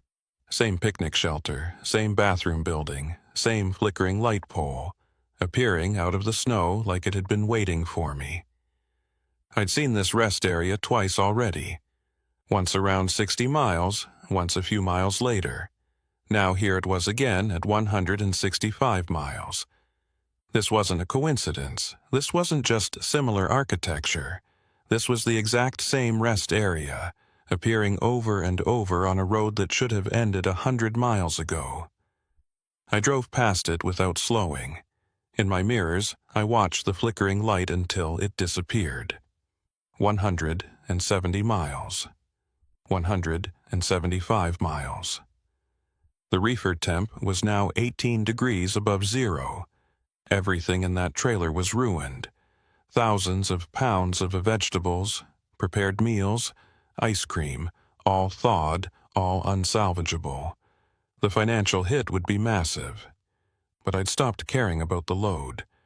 I just wanted to survive, just wanted to see morning, just wanted to get off this impossible road. 180 miles.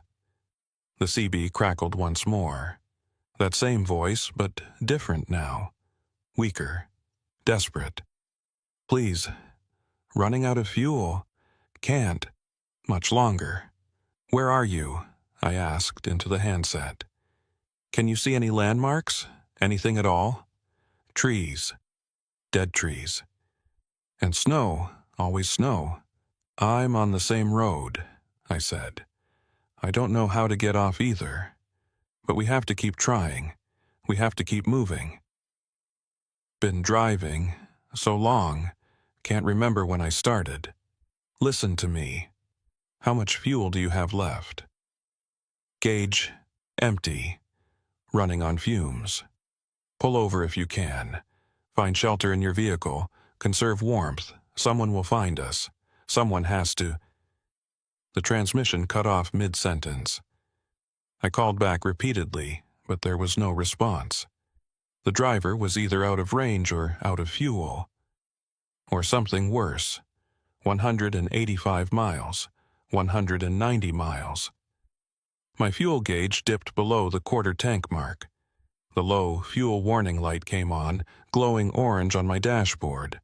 I had maybe 40 or 50 miles left. That was it. The road leveled out, running straight across what felt like an endless plain. No landmarks, no features, nothing but snow and darkness. 195 miles. 200 miles. My hands were numb from gripping the wheel so hard for so long. My back ached. My eyes burned.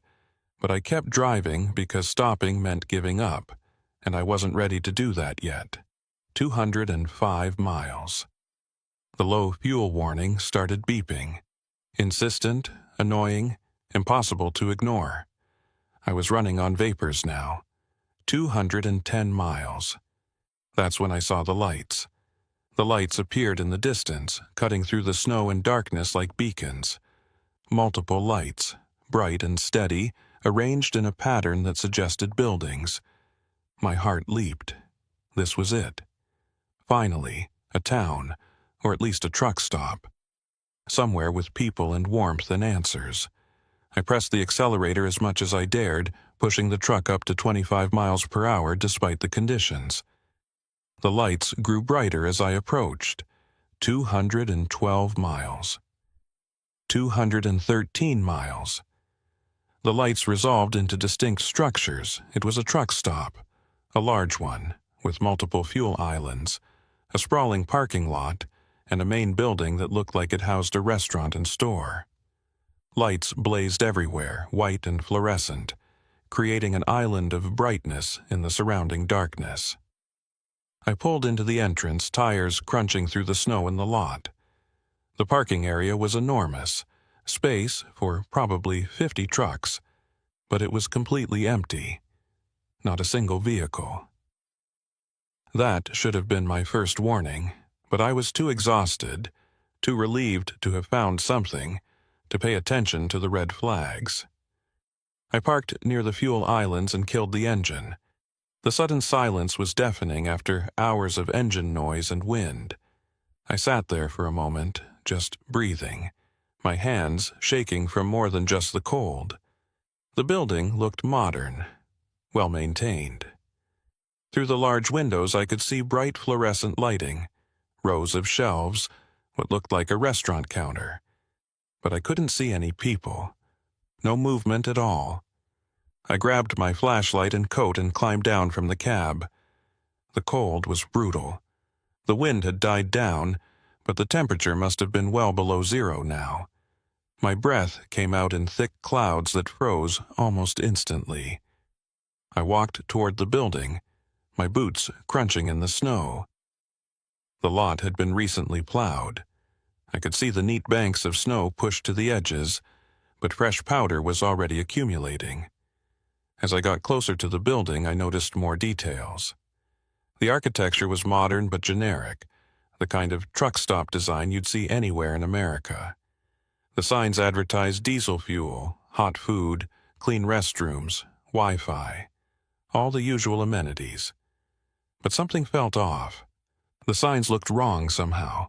The fonts were slightly distorted, like someone had tried to recreate them from memory, rather than using actual templates. The logos for various fuel brands were present but subtly incorrect. Wrong colors, wrong proportions. I reached the entrance, a set of glass doors with the usual open 24 hours decal. I pulled on the handle. The door swung open easily.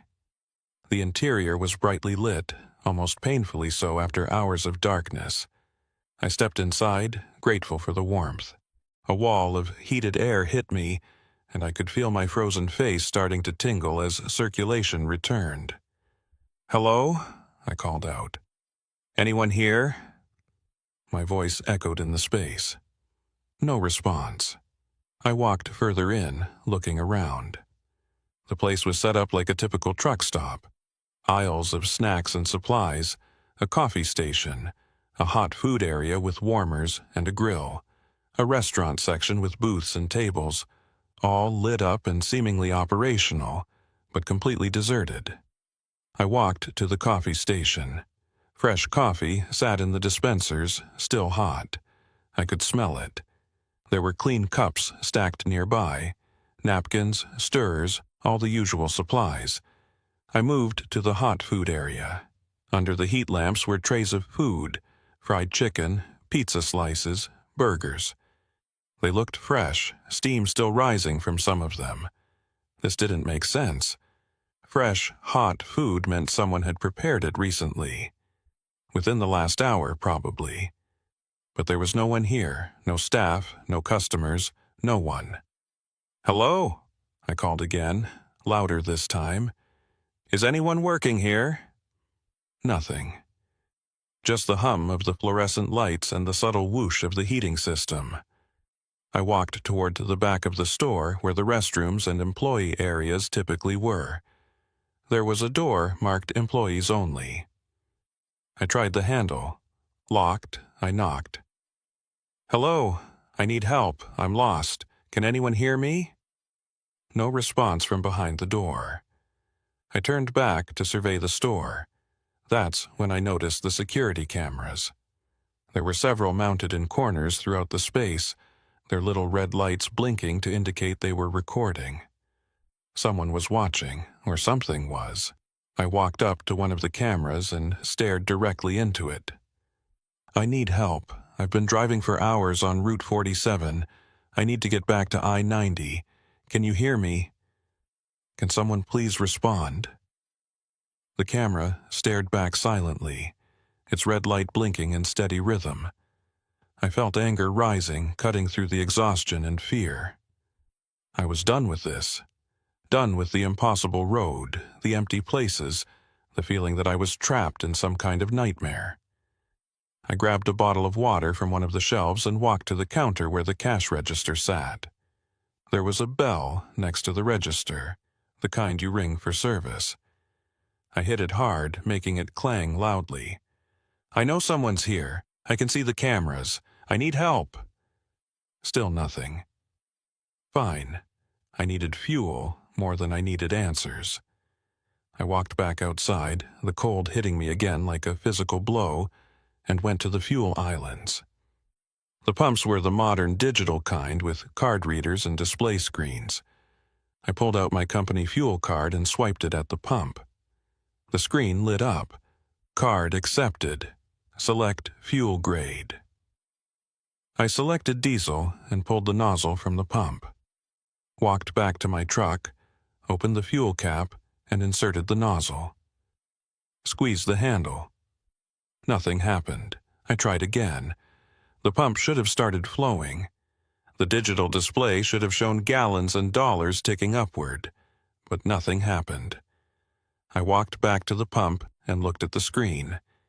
It read, "Transaction canceled. Please see attendant." "There is no attendant," I shouted at the machine. I tried my personal credit card. Same result. Card accepted, select grade, insert nozzle, and then nothing, no fuel. I stood there in the freezing cold, staring at this truck stop that had everything I needed but refused to actually provide any of it. Food that was prepared but couldn't be purchased. Fuel that was advertised but wouldn't pump. It was like a stage set, a facade of a truck stop designed to look real but fundamentally hollow. I walked back to my truck and climbed into the cab, checked my fuel gauge. The warning light was still beeping. I had maybe 10, 15 miles left. Not enough to get anywhere. I could stay here. The building was warm. There was food, even if I couldn't figure out how to pay for it. I could take what I needed and leave money on the counter. But every instinct I had was screaming at me to leave this place, to get back on the road, run on those last fumes, and take my chances with whatever came next. I started the engine. It turned over sluggishly. The cold was affecting it now, but it caught and held. I put the truck in gear and drove out of the parking lot back onto Route 47. In my mirrors, I watched the truck stop recede. The lights blazed brightly in the darkness, and then, just like the gas station before, all the lights went out at once. The entire facility went dark, like someone had flipped a master switch, like it had never been there at all. I kept driving, 215 miles, 220 miles. The fuel gauge was pegged at empty now. The warning beep had become continuous. At any moment, the engine would sputter and die, and I'd coast to a stop in the middle of nowhere. But the engine kept running. Mile after mile, burning fuel that shouldn't exist. The truck kept moving forward, 225 miles, 230 miles. This wasn't possible. I should have run out of fuel 50 miles ago. But somehow, impossibly, the truck kept going. The road had changed again. I was back in forested area, but these trees were alive. Pine trees, heavy with snow, their branches creating a natural tunnel. The road wound through them in gentle curves. 235 miles. The CB crackled. A new voice this time, older, rougher. "You're getting close." I grabbed the handset. "Close to what? Who is this?" "To the end. You've driven far enough, just a little further now." "The end of what? Where am I? How do I get off this road?" "You don't get off. The road ends when you reach the end. That's how it works." "What works? What is this place?" A pause, static, then, "Some roads don't connect to other roads. They connect to spaces between. You took the detour. Now, you're in the between." That doesn't make any sense. Doesn't have to make sense, just has to be true. "Keep driving, you'll see." "Wait," the transmission cut off. I called back, but there was no response. 240 mile, 245 miles. The trees began to thin. The road emerged into open country once more. But something was different. The snow was falling lighter now. The wind had died completely. And ahead, through the thinning precipitation, I could see something. A glow. Faint, but growing stronger. 250 miles. The glow resolved into light. Real light. Dawn was breaking. But that wasn't possible. I'd started the detour around midnight. I'd been driving for maybe 5 or 6 hours at most. It shouldn't be dawn yet, unless time worked differently here, in the between. The snow stopped falling entirely. The clouds broke apart, revealing a sky that was transitioning from black to deep blue to pink. Stars faded as the light grew stronger. 255 miles. I crested a hill and saw it stretched out before me. A valley, bathed in the golden light of sunrise. And cutting through that valley, running east to west in a perfectly straight line, was I-90. The interstate.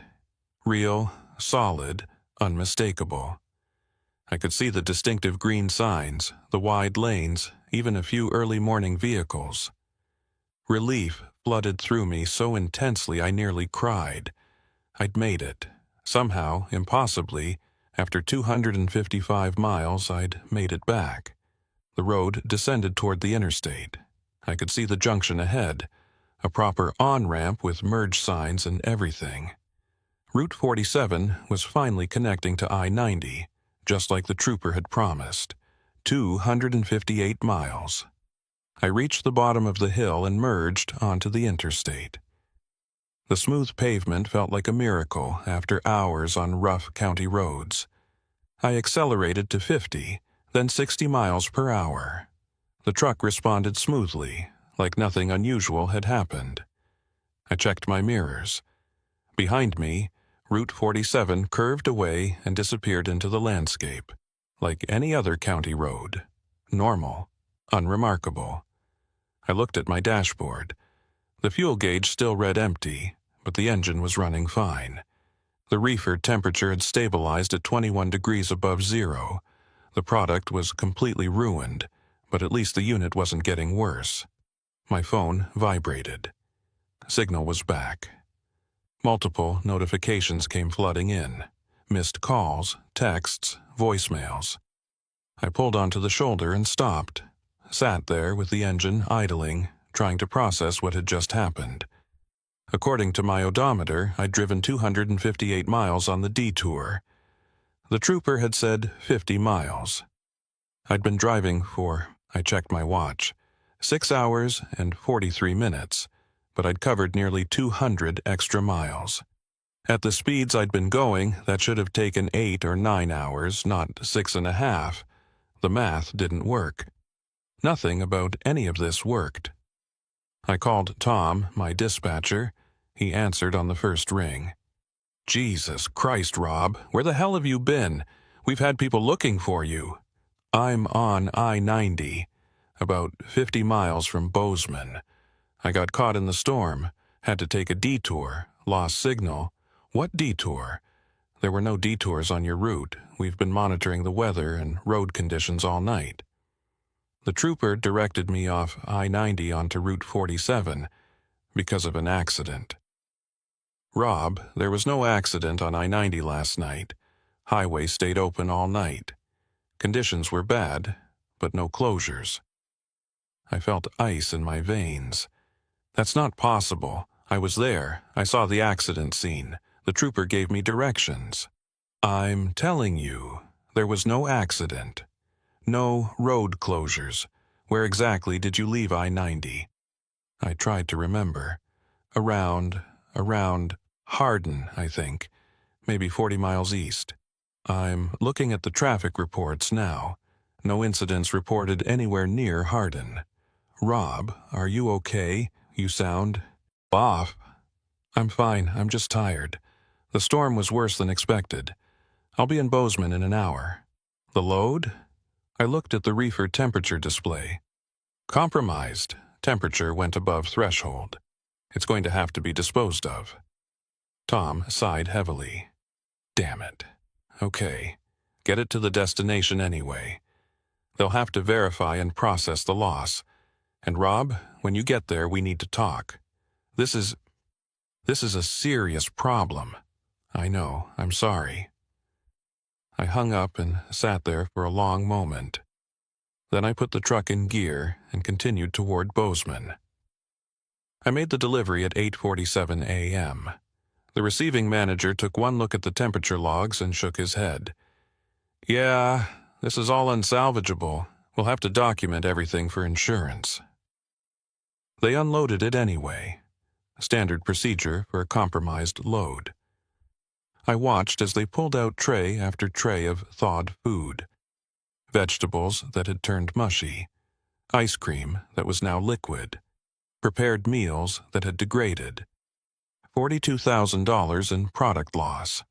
All because of a detour that officially didn't exist. I found a motel and crashed for 6 hours. When I woke up, I logged onto my company's system and filed my incident report. I documented everything. The storm, the accident scene, the trooper's directions, the detour on Route 47. 3 days later, I got called into a meeting with my company's safety director.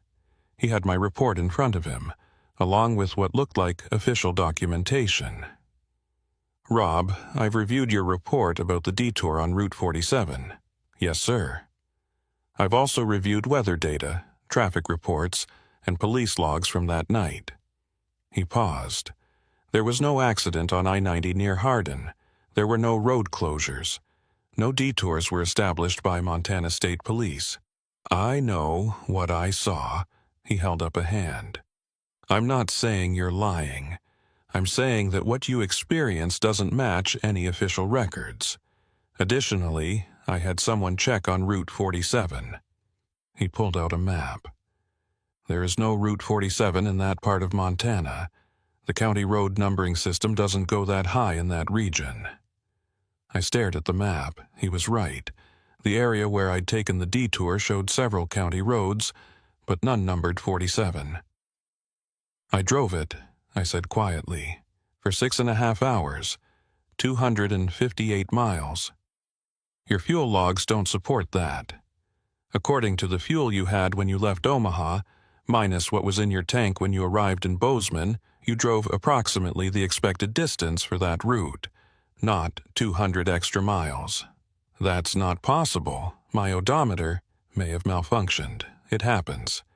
GPS tracking shows you following the normal route on I-90 with a signal gap of approximately 6 hours in a remote area. That's consistent with a storm interfering with satellite coverage. I wanted to argue, wanted to insist that I knew what I'd experienced, but the evidence was all against me. No accident, no Route 47, no physical proof that the detour had ever existed. What about the load failure? I asked. The reefer unit had a mechanical fault, probably a compressor issue. It's not your fault, but combined with the unexplained gap in your tracking and the inconsistent report, we're going to have to put you on administrative leave pending a full investigation. Administrative leave meant no driving, no income. I'd been with this company for 15 years, never had a serious incident, and now this. For how long? 30 days. Then we'll review and make a determination about your continued employment. I spent those 30 days trying to find Route 47. I drove to Montana, retraced my route as best I could remember. I looked for the exit where the trooper had directed me off I-90. It wasn't there. No exit, no county road, nothing. Just the interstate continuing through empty country. I looked for the gas station with the oil heater, the truck stop with the bright lights. Any physical evidence that what I'd experienced had been real. Nothing. Just normal Montana landscape and ordinary roads. The company let me come back after the 30 days, but with restrictions. Random drug testing, mandatory counseling sessions. They never said it outright, but I could tell they thought I'd had some kind of breakdown. Maybe I did. Maybe the exhaustion and stress caused me to hallucinate the whole thing. Maybe I did follow I-90 all night, and my mind created an elaborate false memory to explain the reefer failure and lost time. That's what I tried to tell myself. But I can't explain the notes. That was 9 years ago. January 19th, 2014. My daughter's 22nd birthday. I never made it home for her party. By the time I got back from Montana, the celebration was over. She forgave me, but something changed between us. Another broken promise, another missed moment. I'm 62 now, still driving, though not as much as I used to. The company kept me on after the investigation, but I never got back the fully trusted status I'd had before. They still assign me runs, still pay me fairly, but there's always that asterisk next to my name in the system. The driver, who lost a load and claimed he took a detour that didn't exist. I don't talk about it anymore. Learned that lesson early on. The few times I tried to tell other drivers about Route 47, I got the same looks. Confusion, concern, pity. Like I was an old man losing his grip on reality. So I stopped mentioning it. Stopped trying to make people understand. Let it become just another story that stays locked inside. But I still think about it. Every single day. Every time I drive through Montana or anywhere in that general region. Every time I see snowfall at night. Every time I encounter a detour sign. Because here's what I can't explain. What I've never been able to explain. The notes. After I got back from that first trip to Montana, trying to find physical evidence of Route 47, I returned to my apartment and sat down to go through my logbook. I needed to make sense of what had happened, needed to find some detail I'd missed that would help prove I wasn't crazy. That's when I found the first one. Written in the margin of January 19th's page, in tiny pencil marks, almost invisible unless you looked carefully. The road exists in the spaces between places. You found one of the cracks. I didn't write that, I know I didn't, but it was in my handwriting, or something very close to my handwriting. Small and light, like it had been written in a hurry, but unmistakably similar to my own script. I flipped back through previous pages. Found another note from a week earlier. Don't trust the lights. They're lures, not destinations. And another from the month before. Time moves differently on roads that don't officially exist. I went through the entire logbook. Found 17 notes total, scattered across different dates, all written in that same tiny, light pencil.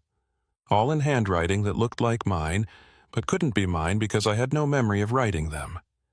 Some were warnings, some were observations. Some were just fragments that didn't make complete sense. The rest areas appear 3 times. Other drivers are there, but you can't reach them. Your fuel burns, but doesn't deplete. The truck stop sells nothing. I showed the notes to the company psychologist during one of my mandatory counseling sessions. She examined them carefully, then suggested they might be examples of automatic writing, a psychological phenomenon where someone writes without conscious awareness, often during periods of stress or dissociation. It's not uncommon for people under extreme stress to engage in automatic behaviors, she explained. You were exhausted, driving in dangerous conditions, worried about making your delivery. Your subconscious mind might have been trying to process those fears through these notes. It was a rational explanation, scientific, the kind of thing that should have put my mind at ease, but it didn't explain why the notes appeared to be warnings about things I hadn't experienced yet when they were written. The note about rest areas appearing 3 times was dated January 12th. I didn't take the detour until January 19th, unless I'd taken the detour before, multiple times perhaps, and couldn't remember. That thought haunted me more than anything else about this experience. The idea that Route 47 wasn't a one-time anomaly, that I'd been diverted onto it repeatedly, driven those impossible miles over and over, and only consciously remembered it once. I started keeping a detailed journal after that. Every time I drove, I documented everything: routes, times, mileage, fuel consumption, every stop, every observation, looking for gaps, inconsistencies, any evidence of missing time or unexplained detours. Over 9 years, I found 14 instances where the numbers don't quite add up. Trips where I should have arrived sooner based on my average speed and the distance traveled, or where I burned significantly more fuel than the route would normally require. The gaps are never huge, usually just an hour or 2, sometimes only 30 minutes. But they're there, consistent enough that I can't dismiss them as coincidence or error. Each time I find a gap, I go back and check my logbook for that date. And each time, without fail, there's a new note written in that tiny pencil script. Recent ones include, "You've driven Route 47 9 times now, only remembered twice. The between spaces are hungry. They take a little more each time. Eventually, you'll take the detour and not come back." That last one appeared 3 months ago. It's kept me up at night ever since. I've tried to avoid the areas where I think the detours might occur, changed my routes when possible, declined runs through Montana and Wyoming, stuck to more populated corridors where the roads are busy enough that I'd notice if something was wrong. But you can't avoid every remote stretch of highway. Not in this job. Sometimes you have to take the isolated routes, drive through the empty country, trust that the road ahead leads where it's supposed to lead. Last month I had a run from Denver to Spokane. Should have been straightforward. I-25 north to I-90, straight shot across Wyoming and Montana. I tried to get the dispatcher to give it to someone else, made up an excuse about my truck needing maintenance, but they were short-handed and I was the only driver available. "It's an easy run, Rob," Tom said. "You've done it 100 times. What's the problem?" What could I say? That I was afraid of getting diverted onto a road that doesn't exist, that I might drive for hours through impossible country and lose more time I'd never get back. So I took the run, made it to I-90 without incident, The weather was clear, traffic was light, everything seemed normal. I kept telling myself it would be fine. Whatever had happened 9 years ago was a one-time thing, a combination of bad weather and exhaustion and maybe some kind of mental break. But around midnight, somewhere between Buffalo and Sheridan, Wyoming, I saw the lights. Police lights. Red and blue, flashing in the darkness ahead. My heart started pounding. I slowed down, approaching cautiously. As I got closer, I could see it was an accident scene. 2 cars, one overturned in the median. State police cruisers blocking the lanes.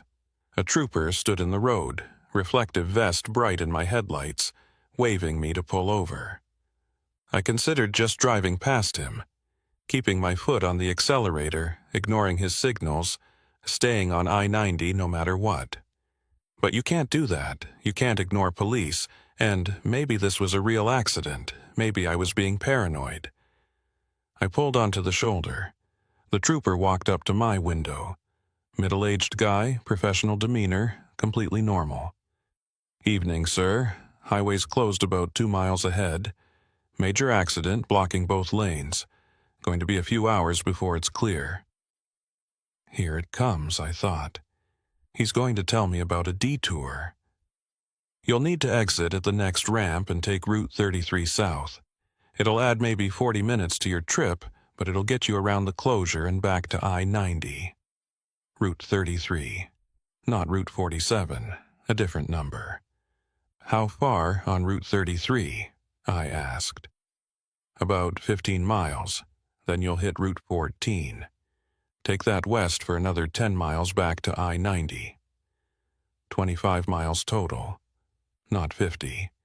Not the endless distance of Route 47.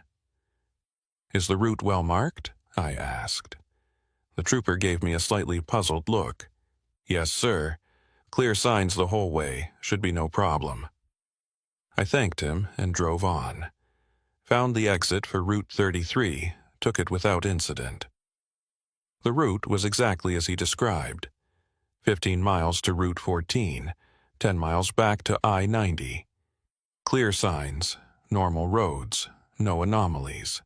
I was back on the interstate within 40 minutes, just like he'd said. The rest of the drive to Spokane was completely routine, but when I checked my logbook later, there was a new note in the margin. Route 33 was normal. Route 47 is waiting for next time. I showed that note to my daughter during my last visit home. She's 31 now, married, has a 2-year-old son I barely know because I'm always on the road. We were sitting in her kitchen, drinking coffee, and I just needed to tell someone who might listen without immediately thinking I'd lost my mind. She read the note carefully, then looked at me with those serious eyes she's had since childhood. "Dad, do you really believe this? That there's some kind of supernatural road that keeps trying to trap you?" "I don't know what I believe anymore. All I know is what I experienced. And these notes keep appearing. Have you considered that you might be writing them yourself? Maybe subconsciously. Every therapist I've talked to says the same thing. Automatic writing, dissociative behavior, stress responses. And maybe they're right. Maybe I'm just losing it in my old age." She reached across the table and took my hand. "You're not losing it. But Dad, maybe it's time to stop driving. You've been on the road for almost 30 years. You've earned retirement. Why keep doing this if it's causing you this much stress?" I'd thought about that, often. But driving is what I know. It's who I am. Without the road, without the truck, who would I be? "I'm not ready to stop," I told her. She squeezed my hand. "Then promise me something. If you ever feel like you're taking one of these detours again, if you see Route 47 or anything like it, call me immediately. Don't wait.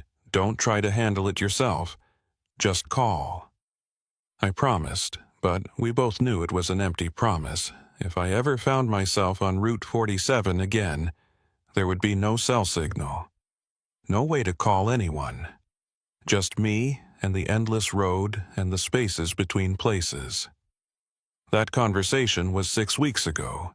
Since then, I've completed 8 runs, all without incident. Normal routes, normal conditions, no mysterious detours. My logbook shows no new notes. Maybe it's over. Maybe whatever happened 9 years ago was a one-time event, and all these gaps I've been finding are just my paranoid mind seeing patterns where none exist. Or maybe Route 47 is just waiting, biding its time, ready to appear the next time conditions are right, late night, bad weather, exhausted driver. I think about that other driver sometimes, the one I heard on the CB radio that night, the young-sounding guy who was also lost on Route 47, who ran out of fuel while I was still driving. Did he make it out? Or is he still there, in the between spaces, driving the same endless road over and over? I've looked for reports of missing truckers from that time period, but found nothing conclusive. People disappear all the time for all kinds of reasons. And I think about what that other voice said, the older, rougher voice that told me I was in the between, that some roads don't connect to other roads, they connect to spaces between. Between what? Between places, between realities, between existence and non-existence. I don't have answers, just questions that multiply the more I think about them. What I do know is this: I can't talk about it, can't share the experience with anyone who wasn't there. The few times I've tried, I've seen the doubt in people's eyes, the concern, the subtle step back that says they think I'm unreliable. So I keep silent, go about my routes, make my deliveries, maintain my professional reputation as best I can with that asterisk still next to my name. But the silence weighs on me, the inability to process what happened, to share it, to find meaning in it. It sits in my chest like a stone, heavy and cold. Sometimes, late at night, when I'm driving through empty country under dark skies, I imagine what would happen if I did find Route 47 again. If I saw that trooper directing me off the highway, giving me directions to a road that doesn't exist. Would I take it? Would I follow those directions into the between spaces one more time? Part of me says no, says I'd refuse, would stay on the interstate no matter what the officer said, would keep driving until I found a way past whatever closure he claimed existed. But another part of me, a part I don't like to acknowledge, is curious, wants to go back, wants to understand what that place was, why it existed, what it meant. Maybe that's what the notes are trying to tell me. That curiosity will be my downfall, that eventually I'll take the detour willingly, knowing full well where it leads. And maybe I won't come back. My daughter asks me every few months if I've thought about retirement. Each time I tell her, maybe next year. But we both know I won't retire. Can't retire. Because stopping would mean admitting that I'm afraid, that something broke me, that I can't handle the road anymore. So I keep driving, keep watching for detour signs, keep finding those tiny pencil notes in my logbook that warn me of things I don't want to know. Last week's note said, Route 47 appears when you're needed, not when you expect it. I don't know what that means. Don't want to know, but I keep the note anyway. Keep all of them, actually. I've started transferring them to a separate notebook, documenting each one with the date it appeared and what was happening in my life at the time. Maybe someday someone will find that notebook and understand what I experienced. Or maybe it'll just be seen as the ravings of an old trucker who drove too many miles and lost his grip on reality. Either way, I document it. Because that's all I can do. Bear witness to something that officially doesn't exist, that left no physical evidence, that I can't prove to anyone, including myself. The road is out there. Route 47. The detour that doesn't connect to anywhere real. The space between places where time moves differently and fuel burns forever, and the same rest areas appear over and over like a glitch in reality. It's waiting. I know it is. And one day, when conditions are right, when I'm tired enough and the weather is bad enough and fate decides it's time, I'll see those police lights again. I'll hear those directions to take an exit that isn't on any map, and I'll have to decide whether to follow them or not. I hope when that moment comes, I have the strength to say no, to keep driving on the real road, the mapped road, the road that leads to actual destinations. But I'm not sure I will, because part of me never left Route 47. Part of me is still there, driving through the snow and darkness, watching the miles accumulate, looking for a junction that will never appear. That's the real horror of it. Not that the road exists, but that it's still there inside me, that I carry it with me everywhere I go, that no matter how many normal miles I drive, how many ordinary deliveries I make, I'll always be partly lost in that between space. Some detours you take with your truck, others you take with your mind, and once you've driven through the spaces between places, you never fully return. I'm still driving, still making runs, still documenting the gaps, and the notes, and the creeping sense that my time on the real roads is limited, because the notes are getting more frequent, and their messages are getting clearer. Yesterday's note said simply, "Soon." I don't know what that means, but I know I'm afraid to find out. Tonight, I have a run from Billings to Bozeman, same route where it all started 9 years ago. The weather forecast shows clear conditions, no storms expected. It should be routine, but I've learned that should be means nothing, that the roads we think we know can become unfamiliar in an instant, that detours appear when you least expect them, or most need them, or when something beyond our understanding decides it's time. I'll make the drive, I always do, and I'll watch for signs of Route 47, the police lights, the trooper with directions, the exit that leads nowhere. And if I see them, I honestly don't know what I'll do. Maybe I'll finally have the courage to refuse, to say no to the detour and accept whatever consequences come from ignoring official directions. Or maybe I'll follow them one more time, drive into the between spaces again, see how far the road goes when you have nowhere else to be and nothing left to lose. Either way, I won't talk about it, won't file a report or tell my story or try to make anyone understand. I'll just keep driving, keep finding notes I don't remember writing, keep losing hours I can't account for, until the day I take the detour and don't come back. And then someone else will find my logbook with its tiny pencil notes and wonder what happened to the old trucker who disappeared somewhere between Billings and Bozeman on a clear night with no storms and no reported accidents. They'll search the highways, check the hospitals and motels, look for any sign of me or my truck, but they won't find anything, because I won't be on any official road. I'll be on Route 47, driving through the endless spaces between, where the rest areas appear 3 times and the fuel burns but never depletes, and time moves in ways that don't make sense.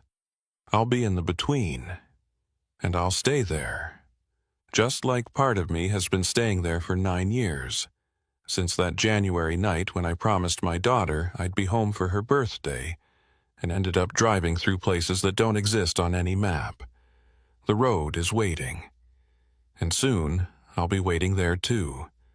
Forever driving, forever lost, forever caught in the detour that never ends.